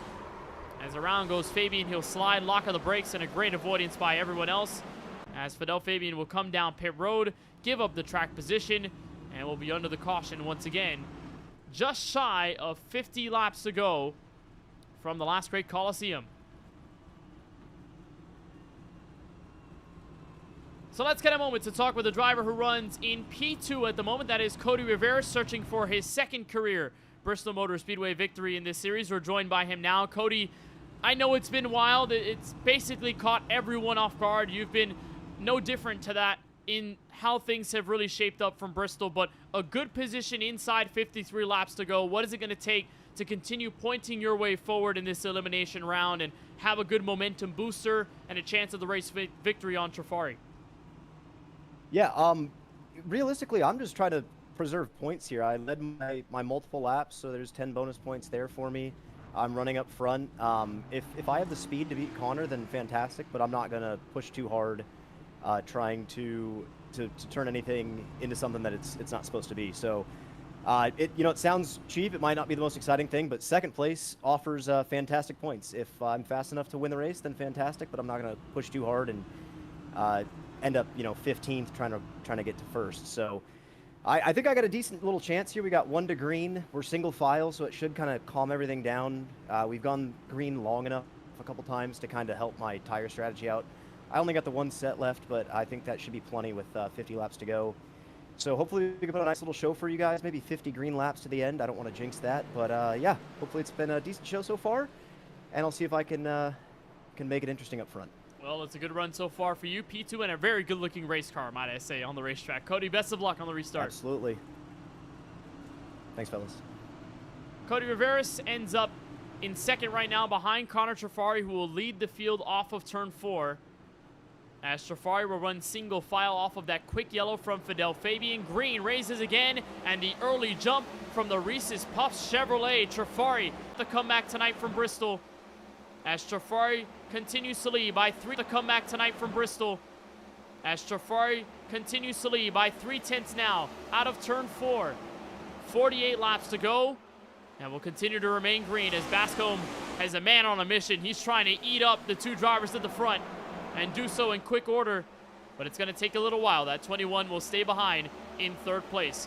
And talking to Cody Riveras, of course, just told us that it's all about the points tonight, looking to make things interesting. If he's not able to get the race victory here from Bristol, which will be career win number 2 here at the last great Coliseum, but would overall be another accolade to Riveras' point as he tries to move forward into this Eliminator chase format. He's one of the architects of this championship format, very different from what you'll see across the iRacing sphere in terms of stock car racing, as of a lot of NASCAR leagues have looked towards the playoff format that replicates the real-life NASCAR Cup Series.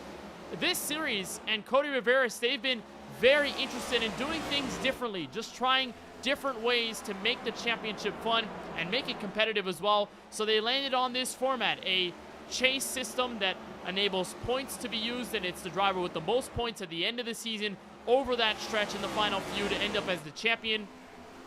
But also giving a chance to those who run really well, who may not be right up at the top of the panel when it comes to the standings in the points. You get double points for your best race over the course of the tenure, triple points in that finale race, and a lot more pressure as well in terms of the typical conventional three-race playoff system in which you eliminate drivers after a third race. Here in this Eliminator chase format, it goes from 3 races to eliminate 4, and then 1 race to eliminate 3, 1 race to eliminate 3, and then 1, which is basically the point leader take all at the end of the Auto Club Speedway race on October 23rd to close off season number 4. So really a lot more pressure on guys like Cody Riveras, not because he's going to get taken out of the top 9 and be eliminated from tonight's action from Bristol, but just because every passing round is a chance for either of the top running drivers to be eliminated. And the same could go for Jonathan Jurgensmeyer and Michael Walls right behind. Could be some bad races between tonight and Chicagoland, and you could easily be finding yourself with your back against the wall and right under that yellow-red cut line, or that red cut line, to be eliminated from chase action. But Jurgensmeyer holds on to 4th, Michael Walls in 5th, and things have really calmed down in the fight for positions inside this top 5. Riveras is starting to gain ground though on Trafari. Last lap just nearly a tad faster, but Trafari responded with a 15.521. Riveras was faster that time by, so he'll surge up high looking for the lead inside the final 37.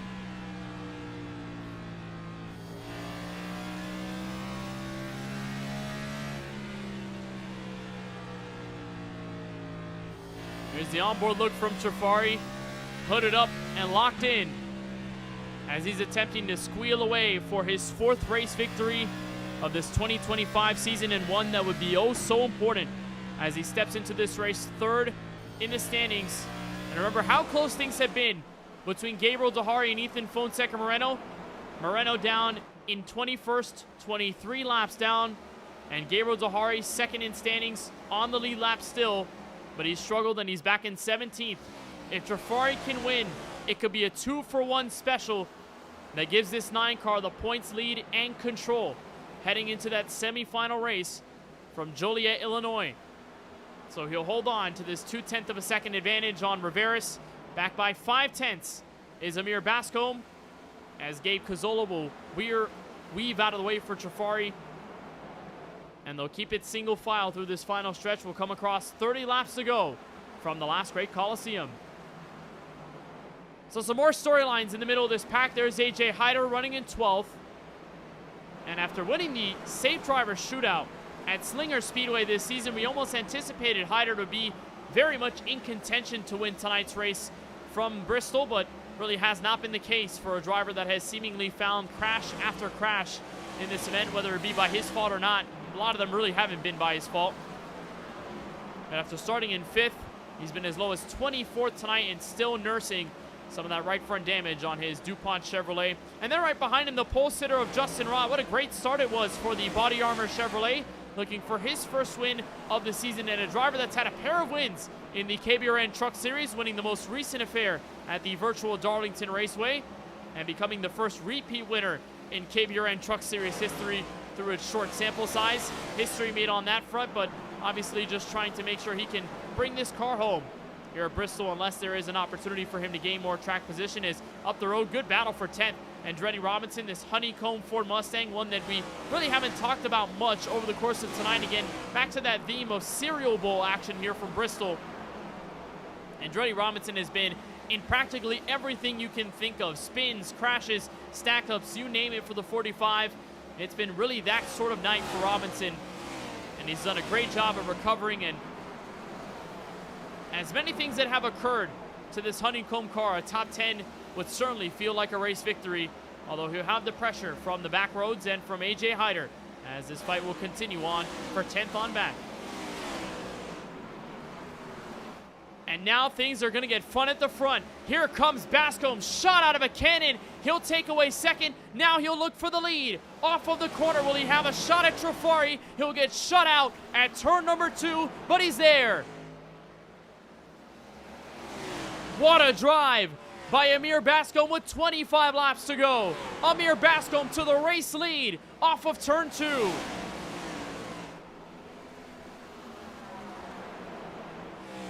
And this race hasn't come down to tire strategy. All 3 of the race leaders on the same set of Goodyear Eagles.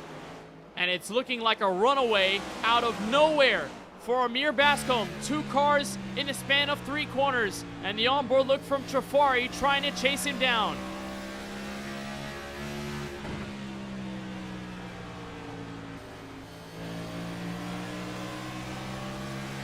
And this could be the ultimate statement for Bascombe, who had seen his chance at a title slip away after Road America just last week. And right here, right now, with a chance to win once again.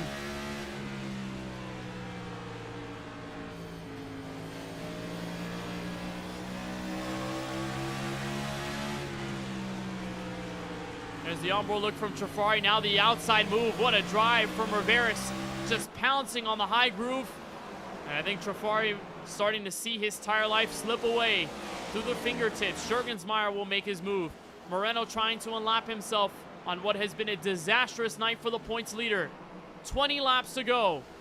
And Amir Bascombe in the driver's seat, searching for his first career SAAC Cup Series win.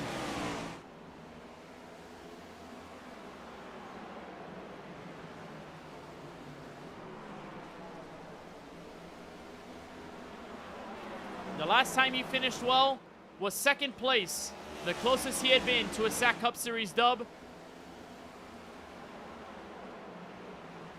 And that was in mid-March as he was chasing down AJ Hyder, as Hyder was chasing down Dahari in the battle for the lead.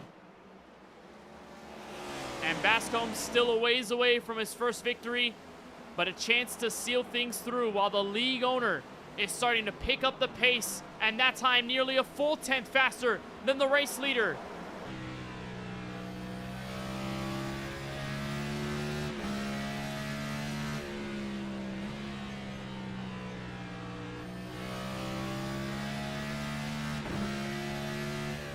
And the difference, 3 car lengths.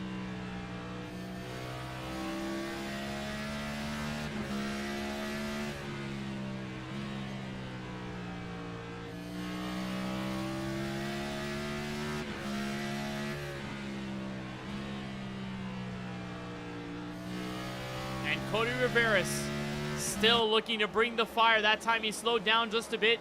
Gap opens back up to 0.3 of a second. As Juergensmeyer slowly catching up, coming to 13 laps to go. And while Bascombe looks for his first career SAAC Cup Series win, Cody Riveras is searching for his 5th. And one that will be his first since January of this year when he won at Charlotte Motor Speedway back in Season 3.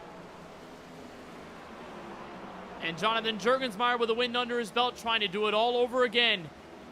12 laps to go at the stripe. And the gap still remains at 0.3.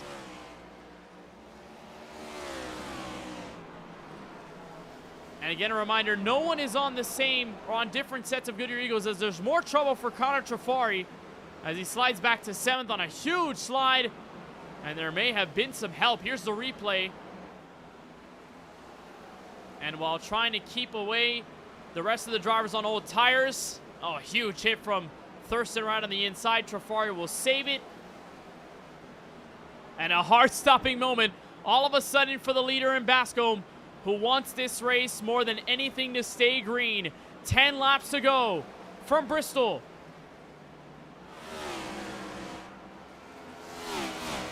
And each waning lap is a chance for Riveras to cut in on the time. He's cut in at least by a 10th or 2. But it's even out at the end. And the Lucky Charm Chevrolet will see more drivers up the road, some lap traffic that could play a role, and I believe one of them is 2nd place in points, Gabriel Dahari, with 8 laps to go.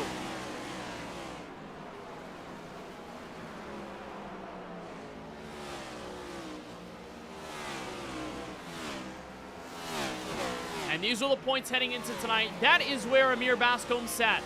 15th in the standings after Road America, after some pretty harsh races to begin this Eliminator chase had taken him out of a chance for a championship. And as Michael Walls runs in 6th, a chance to stay afloat in the top 9. Bascombe next time. We'll see 5 laps to go from the last great Coliseum. And Rivera stays in touch. Jurgensmeyer slowly picking up time.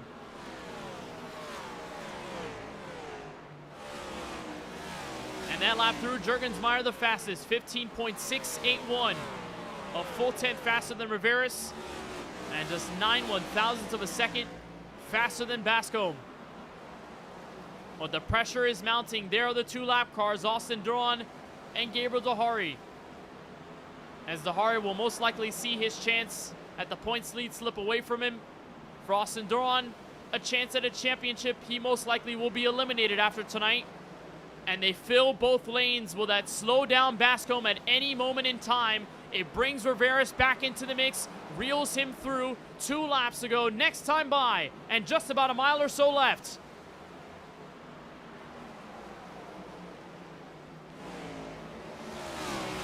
This time Riveras will dart the bottom on Duran.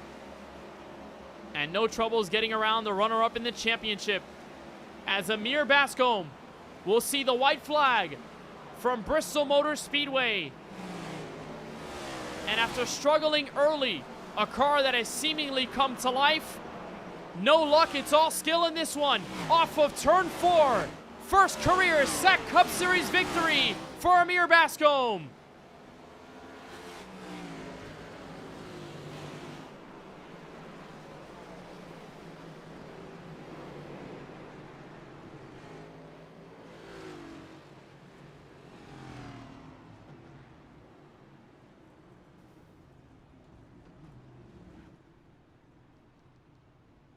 An absolutely phenomenal drive for the 21 of Amir Bascombe, and for the first time, he will celebrate in 2025 as he'll enter victory lane from the last great Coliseum. And after running in this series since its beginning back in Season 0, this will be the first taste that Bascombe gets at a race victory. And the winning moment for the Lucky Charms Chevrolet comes here at Bristol Motor Speedway. And Amir Bascombe, for the first time, beats the competition and gets the checkered flag. There's Declan George to give him the congratulations. And after a season in which we've seen many drivers take their first career series victories, Gabriel Dahari did it back at Las Vegas. James Thurston had done it this season, has won multiple times. AJ Hyder has won multiple times. But it's win number 1 for Amir Bascombe, now becoming the 7th different winner in Season 4 action as he'll park it into victory lane. He'll park it on the front straightaway, and it's a wonderful celebratory moment for the driver of the number 21 here tonight. So Amir Bascombe wins in a full-on shootout here from Bristol Motor Speedway. Here are the unofficial results as the race comes to a close at 250 laps and just about 133 miles. As Bascombe takes the win for the very first time, Riveras told us under one of the last yellow flags that he was in it for the points, and it looks like this performance alone will give the 36 a chance at a championship. He will stave off elimination as Jonathan Jurgensmeyer comes home with a solid 3rd place finish. James Thurston still rallied back at the end of that race to finish in 4th. Stephen Maggio, after an early race struggle, he recovers to a top 5. Michael Walls, P6, all top 10 since Darlington in this Eliminator chase format. It appears that 9th in the standings will do so for him, maybe even better once the points officially file out. He will stave off elimination for 1 more week. Andretti Robinson, despite all the struggles, is in 7th with AJ Hyder in 8th. Justin Roth, the pole sitter, in 9th. And Brad Sawinski, with a pretty strong car to start, had faced several troubles, but he mounts up a top 10 finish. Back in 11th is where you'll find Connor Trafari. He ends up there with Fidel Fabian on a great comeback effort for 12th place, with Nicholas Bedimlik 13th. Wyatt Robertson 14th place as the last car on the lead lap. So it's going to be a big question mark. He was 11 points down on the cut line going into this race because Michael Walls had finished P6. Will that be a difference? Will that change anything in the grand scope of things, as Gabriel Dehari ends up as the first car a lap down in 15th place. Ran into tonight's second in point standings. May give up that spot maybe a bit more as we step out of tonight's event. Austin Duran ends up P16. He came into tonight minus 22 to the cut line, so it appears for him race and season maybe over in terms of going for the championship. Gabe Cazzola ends up 17th with Declan George 18th, Larry Miles the 19th, and Donovan David rounding out the top 20. Points leader entering this race, Ethan Fonseca Moreno, really hasn't gotten a break tonight from Bristol. 23 laps down in 21st, Shockey Tarpley in 22nd, Brian Lorenzo 23rd, Luke Mahone in 24th, with Nicholas Baumann. Strong start had ended sour for the 81 in 25th. Juan Escamilla ends up 26th. Devin Frank, James Bomar, Ryan Jones, and Nicholas Borowski round out the top 30. And then the final two that registered for this race, Ollie Reeves crashed early. He ended up out. He is gone for the season, at least in terms of fighting for a title this season. He will be eliminated from championship contention. And Jared Wilson was set to make a start tonight, did not make the green flag. He is the 32nd registered driver after this evening's festivities.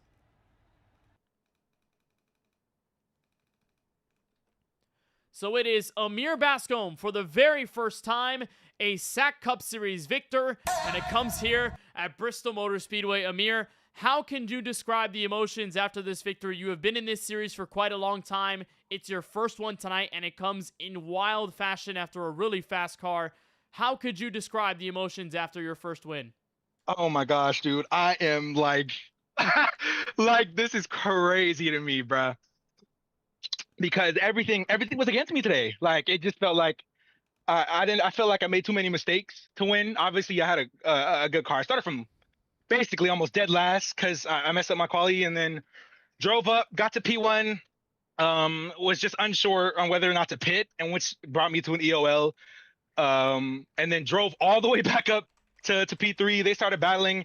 And then halfway through that run, I realized shifting down was the method, and nobody else was shifting because everyone thought it was a fifth gear track and just race. So once I started shifting, it was just, I was just flying. Like, I was locked in and I was flying, and everything was against me, bro. I just thought it was wraps after that EOL. Like, I really did. I'm so excited, bro. Thank you to Zenith, to Bomar for the paint scheme, man. Serial Bowl win. We came so close last season with a P2.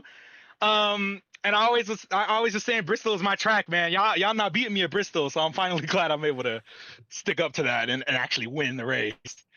So it was a downshift into fourth that let your car come to life in that final run. I was just about to ask you how things had switched from running third to all of a sudden getting around Rivera and then beating Connor Trafari for the race lead. But given all that went down, it seemed like everybody had troubles here at Bristol. In what way can you keep your head into the game like you did tonight, even despite some of the troubles and some of the crashes that you and a lot of other drivers had to go around and face? I just kept my head down. Especially knowing how much speed I bring to this track. I had to keep my head down and just keep it going, because I knew if I was able to come back and just lock back in after getting the damage fixed, then I would have a shot. And then those guys just kept wrecking, and I kept trying to get around it and just kept getting caught up. But at one point we got lucky, which, you know, I don't ever get lucky. You can see it in my stats in SAAC. I don't get lucky. And we got lucky. There was a lot of points where I should have had damage, and I didn't. And I kept my head down and drove through the field. And I knew for a fact I had the fastest car. Like, I knew in my head I had the fastest car. I don't want to be cocky, but I mean, I think I put together a great race today. I think I did.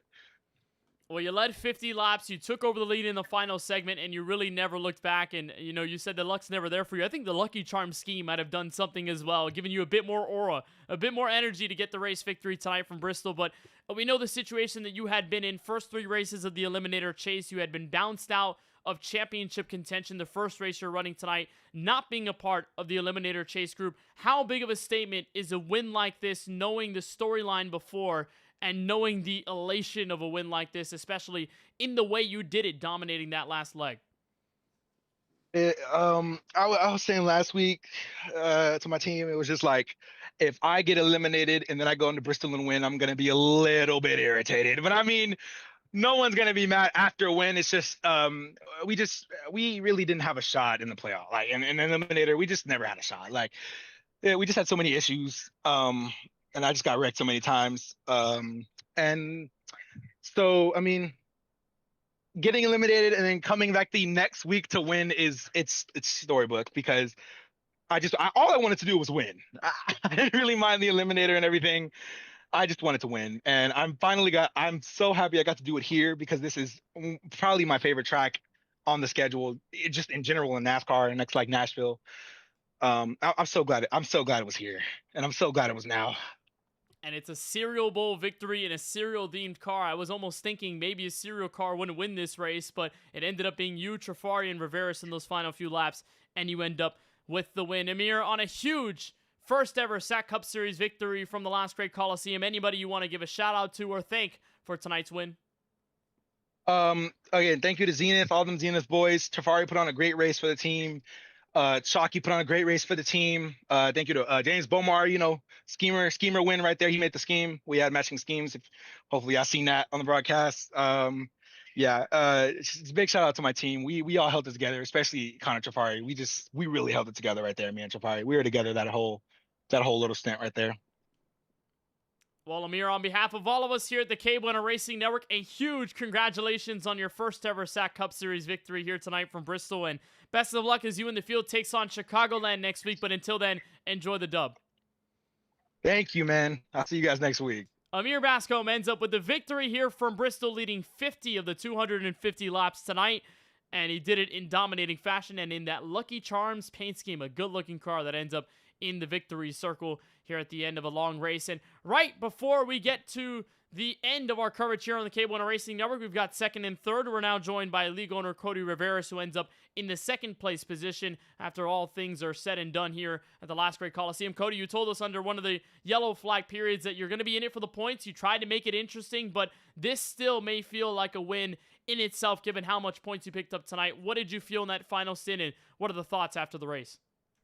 Yeah, I picked up, 90 points tonight. So, I mean, that's probably going to end up being, actually, as a matter of fact, it will end up being one of my double points rounds. And because of that, I mean, it's huge. I made a run at the end there. I thought it would be a race against Connor, but Amir just had so much speed. I thought if Amir kind of got sloppy and maybe he stayed on the bottom, because I know he prefers running that bottom line, that I might have a chance if he just kind of fell asleep. But anytime I got close to him, he just went up to the middle, and I was no good on the bottom. So, it would have been cool to get the win, but I wasn't really expecting it. So I'm pretty much just excited to have run second and taken home this many points. It's huge. We don't do a win in your in system, and even though wins are by far the most valuable points, second place is not too bad. I mentioned it on the show in that final state. You're one of the architects of this Eliminator chase system, trying to evade that sort of playoff system, winning you're in. It's all about the points, how consistent, how good you can be over the course of this stretch. Even though it's a great points night, a lot of drivers are going to start to feel a bit more of that pressure because it's one race elimination from tonight, one race elimination for Chicagoland. So what's that agenda heading into Joliet, Illinois next week, knowing what you have to do to stay afloat and be in that top six for the title? I was in it last season, and there's a couple of guys. I know Connor was in here last year, Steven was in here, Jurg was in here, Andretti was in here. They made deep runs, so they kind of understand how the system works and kind of where you need to maximize. And I think, as corny as it might sound, having experience racing this kind of point system is definitely valuable. We made a little bit of a tweak this year to make it a little bit more fair and kind of give guys an opportunity to kind of bank points. Last year, the fourth and fifth races were just rigid double points races. This year, it's dynamic. It depends on your actual best races in the first five before we triple the last race. And, of course, you carry your points all the way through. So, it rewards consistency, but it also rewards wins and top fives. I'm in a much better spot. Just kind of looking at it preliminarily, I'm about to put the points up. But it looks like I'm going to be down 14 going into Chicagoland from Jurg. It looked like those top five guys. I mean, it's no mystery to anyone that's watched the season. Trafari, Dahari, Moreno, Hyder, and Maggio. Those five are pretty much always going to make it through. That last sixth spot was going to come down to a couple of guys. And right now it actually looks like it might just be a two-horse race between Jurg and I. So, Yeah, it makes that second place tonight all the more beneficial. You know, if I'm able to put together a good performance next week, you know, I'm going to feel really good about my chances. You know, Jurg's a solid driver. He's going to be tough. And of course, he actually beat me last week at Road America at a place where I would usually expect to maybe bank more points than him. But, you know, things didn't necessarily go my way last week. So it's going to be a lot of fun. But yeah, again, just happy to run second tonight. I did a lot better than I thought I was going to do. I was up in the top 10 for pretty much the entire night. So proved myself a little bit, and it's good momentum going into next week. A boatload of points and lots of momentum heading into Chicagoland 1 week from tonight. Cody, a fantastic finish here from Bristol. Before we let you bounce, anybody that you want to shout out or thank for the night? Yeah, I mean, just of course, shout out to all the guys in SAAC and everybody that's running week in, week out. I would shout out Booberry, but they don't pay me; they just taste great. So shout out to everyone that ran a cereal scheme car. We're gonna have a league vote on that. Hopefully, we can get the winner of that scheme contest up on the broadcast for a little feature next week before we go green in Chicagoland. And then thanks to KBRN and everyone watching at home. Well, we appreciate the time as always, Cody. Fantastic drive here from Bristol. Best of luck as the field takes on Chicagoland next week. We'll see you then. Thanks, Kenneth. Cody Rivera on a lot of points dealt for him tonight. A great second place effort as we're joined by the third place driver. It's Jonathan Jurgensmeyer here at the end of tonight's race from Bristol. It's not a serial car, but it is a good looking Ford Mustang, and it's one that finishes in third. Jonathan, tell us about the try and rally that you had to execute tonight, especially given some of the troubles you partook in mid-race. Oh yeah, it was just a huge up and down race. Got in a wreck kind of early. It was about lap 50 and kind of spent the next 50, 75 laps repairing the damage, getting back on tires, getting back on the same strategy as everyone. And yeah, I thought I was really quick. I stayed out on one of those cautions. It was kind of near the back half of the race, but it was kind of an oddball strategy to lead multiple laps and get those 10 big bonus points. That's why I stayed out there. And yeah, we're advanced in the Eliminator chase, and just good race. So after the recovery tonight, lots of points ending up in third, but obviously, like Cody told us a bit earlier on after finishing second, lots of pressure for drivers that are trying to continue to point their way through. And after the elimination of 3, there's going to be elimination of 3 more. You're going to be right around that cut line, it appears, or at least a bit above it. So entering Chicagoland, what is it going to take for you to execute in the right way, be as efficient as possible, and stay in the hunt for the championship Kamado Club the following week? Just gonna have to do the same thing that I do every race. Just trying to be smart and pick up as many points as possible. And I think I've done a good job throughout the chase. I've had a bad race or two, but I think Chicagoland, there's no reason why I shouldn't be able to execute and move on to Auto Club.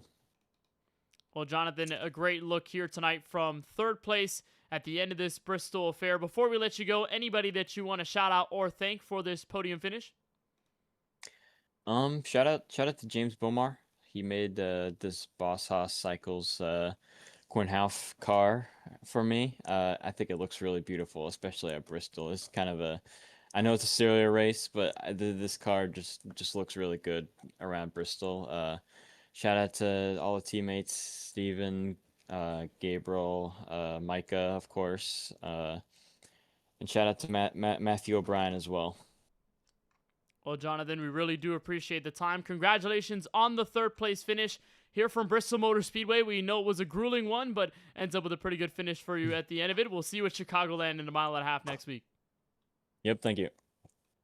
Jonathan Jurgensmeyer, after his first career 4-wide racing victory at Auto Club Speedway last night, he backs it up with a third place finish tonight from Bristol and entered this race plus 40 to the cut line in the top 9, and also is going to be right around that cut line heading into Chicagoland when we try to bring it down to 6 drivers eligible for the title at Auto Club Speedway. So here's the updated look at the point standings after the race is said and done from the Last Great Coliseum. Now a new points leader, Connor Trafari, despite the struggles on the final run. His 11th place finish will take him on the top of the board with Gabriel Dehari and Ethan Fonseca-Moreno in third. They had switched around after 2 races that had really gone sour at the end. AJ Hyder gains 1 on Steven Maggio, despite Maggio coming home in 5th. And then some of those changes around the top 6. Jurgensmeyer stays put. Rivera ends up in 7th. Michael Walls gains up to 8th. And Andretti Robinson will be one of the final drivers into the Eliminator chase heading into the next round. So we'll eliminate 3 more.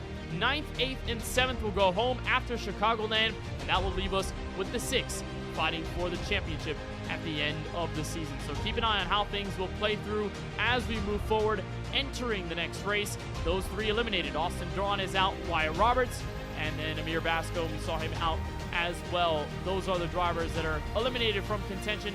Ollie Reeves had dropped below Amir Bascombe in overall points, but Ollie Reeves was one of those drivers in contention to stay in the Eliminator chase format, and he is also eliminated.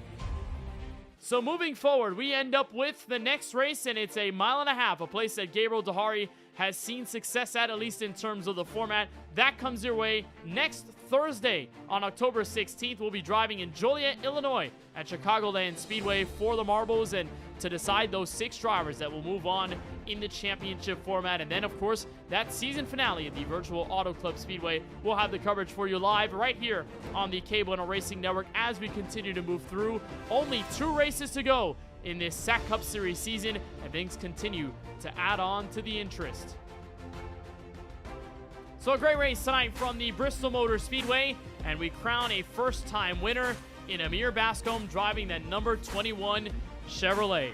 A big thank you to everyone at the SAAC Cup Series that makes this series go round, for Cody Riveris and the entire admin crew for all of their hard work, and for all of the amazing people at the KBueno Racing Network. For Charlie Byer, Keelan Belsha, Eli Comerford, Nate Polite, and Francisco Bacallao, I'm Kenneth Bueno from virtual Bristol, Tennessee, saying so long and congratulations to Amir Bascombe on his first career SAAC Cup Series victory. We'll see you to eliminate 3 more drivers and bring in the final 6 at Auto Club Speedway. We'll be back in action at Chicagoland next week.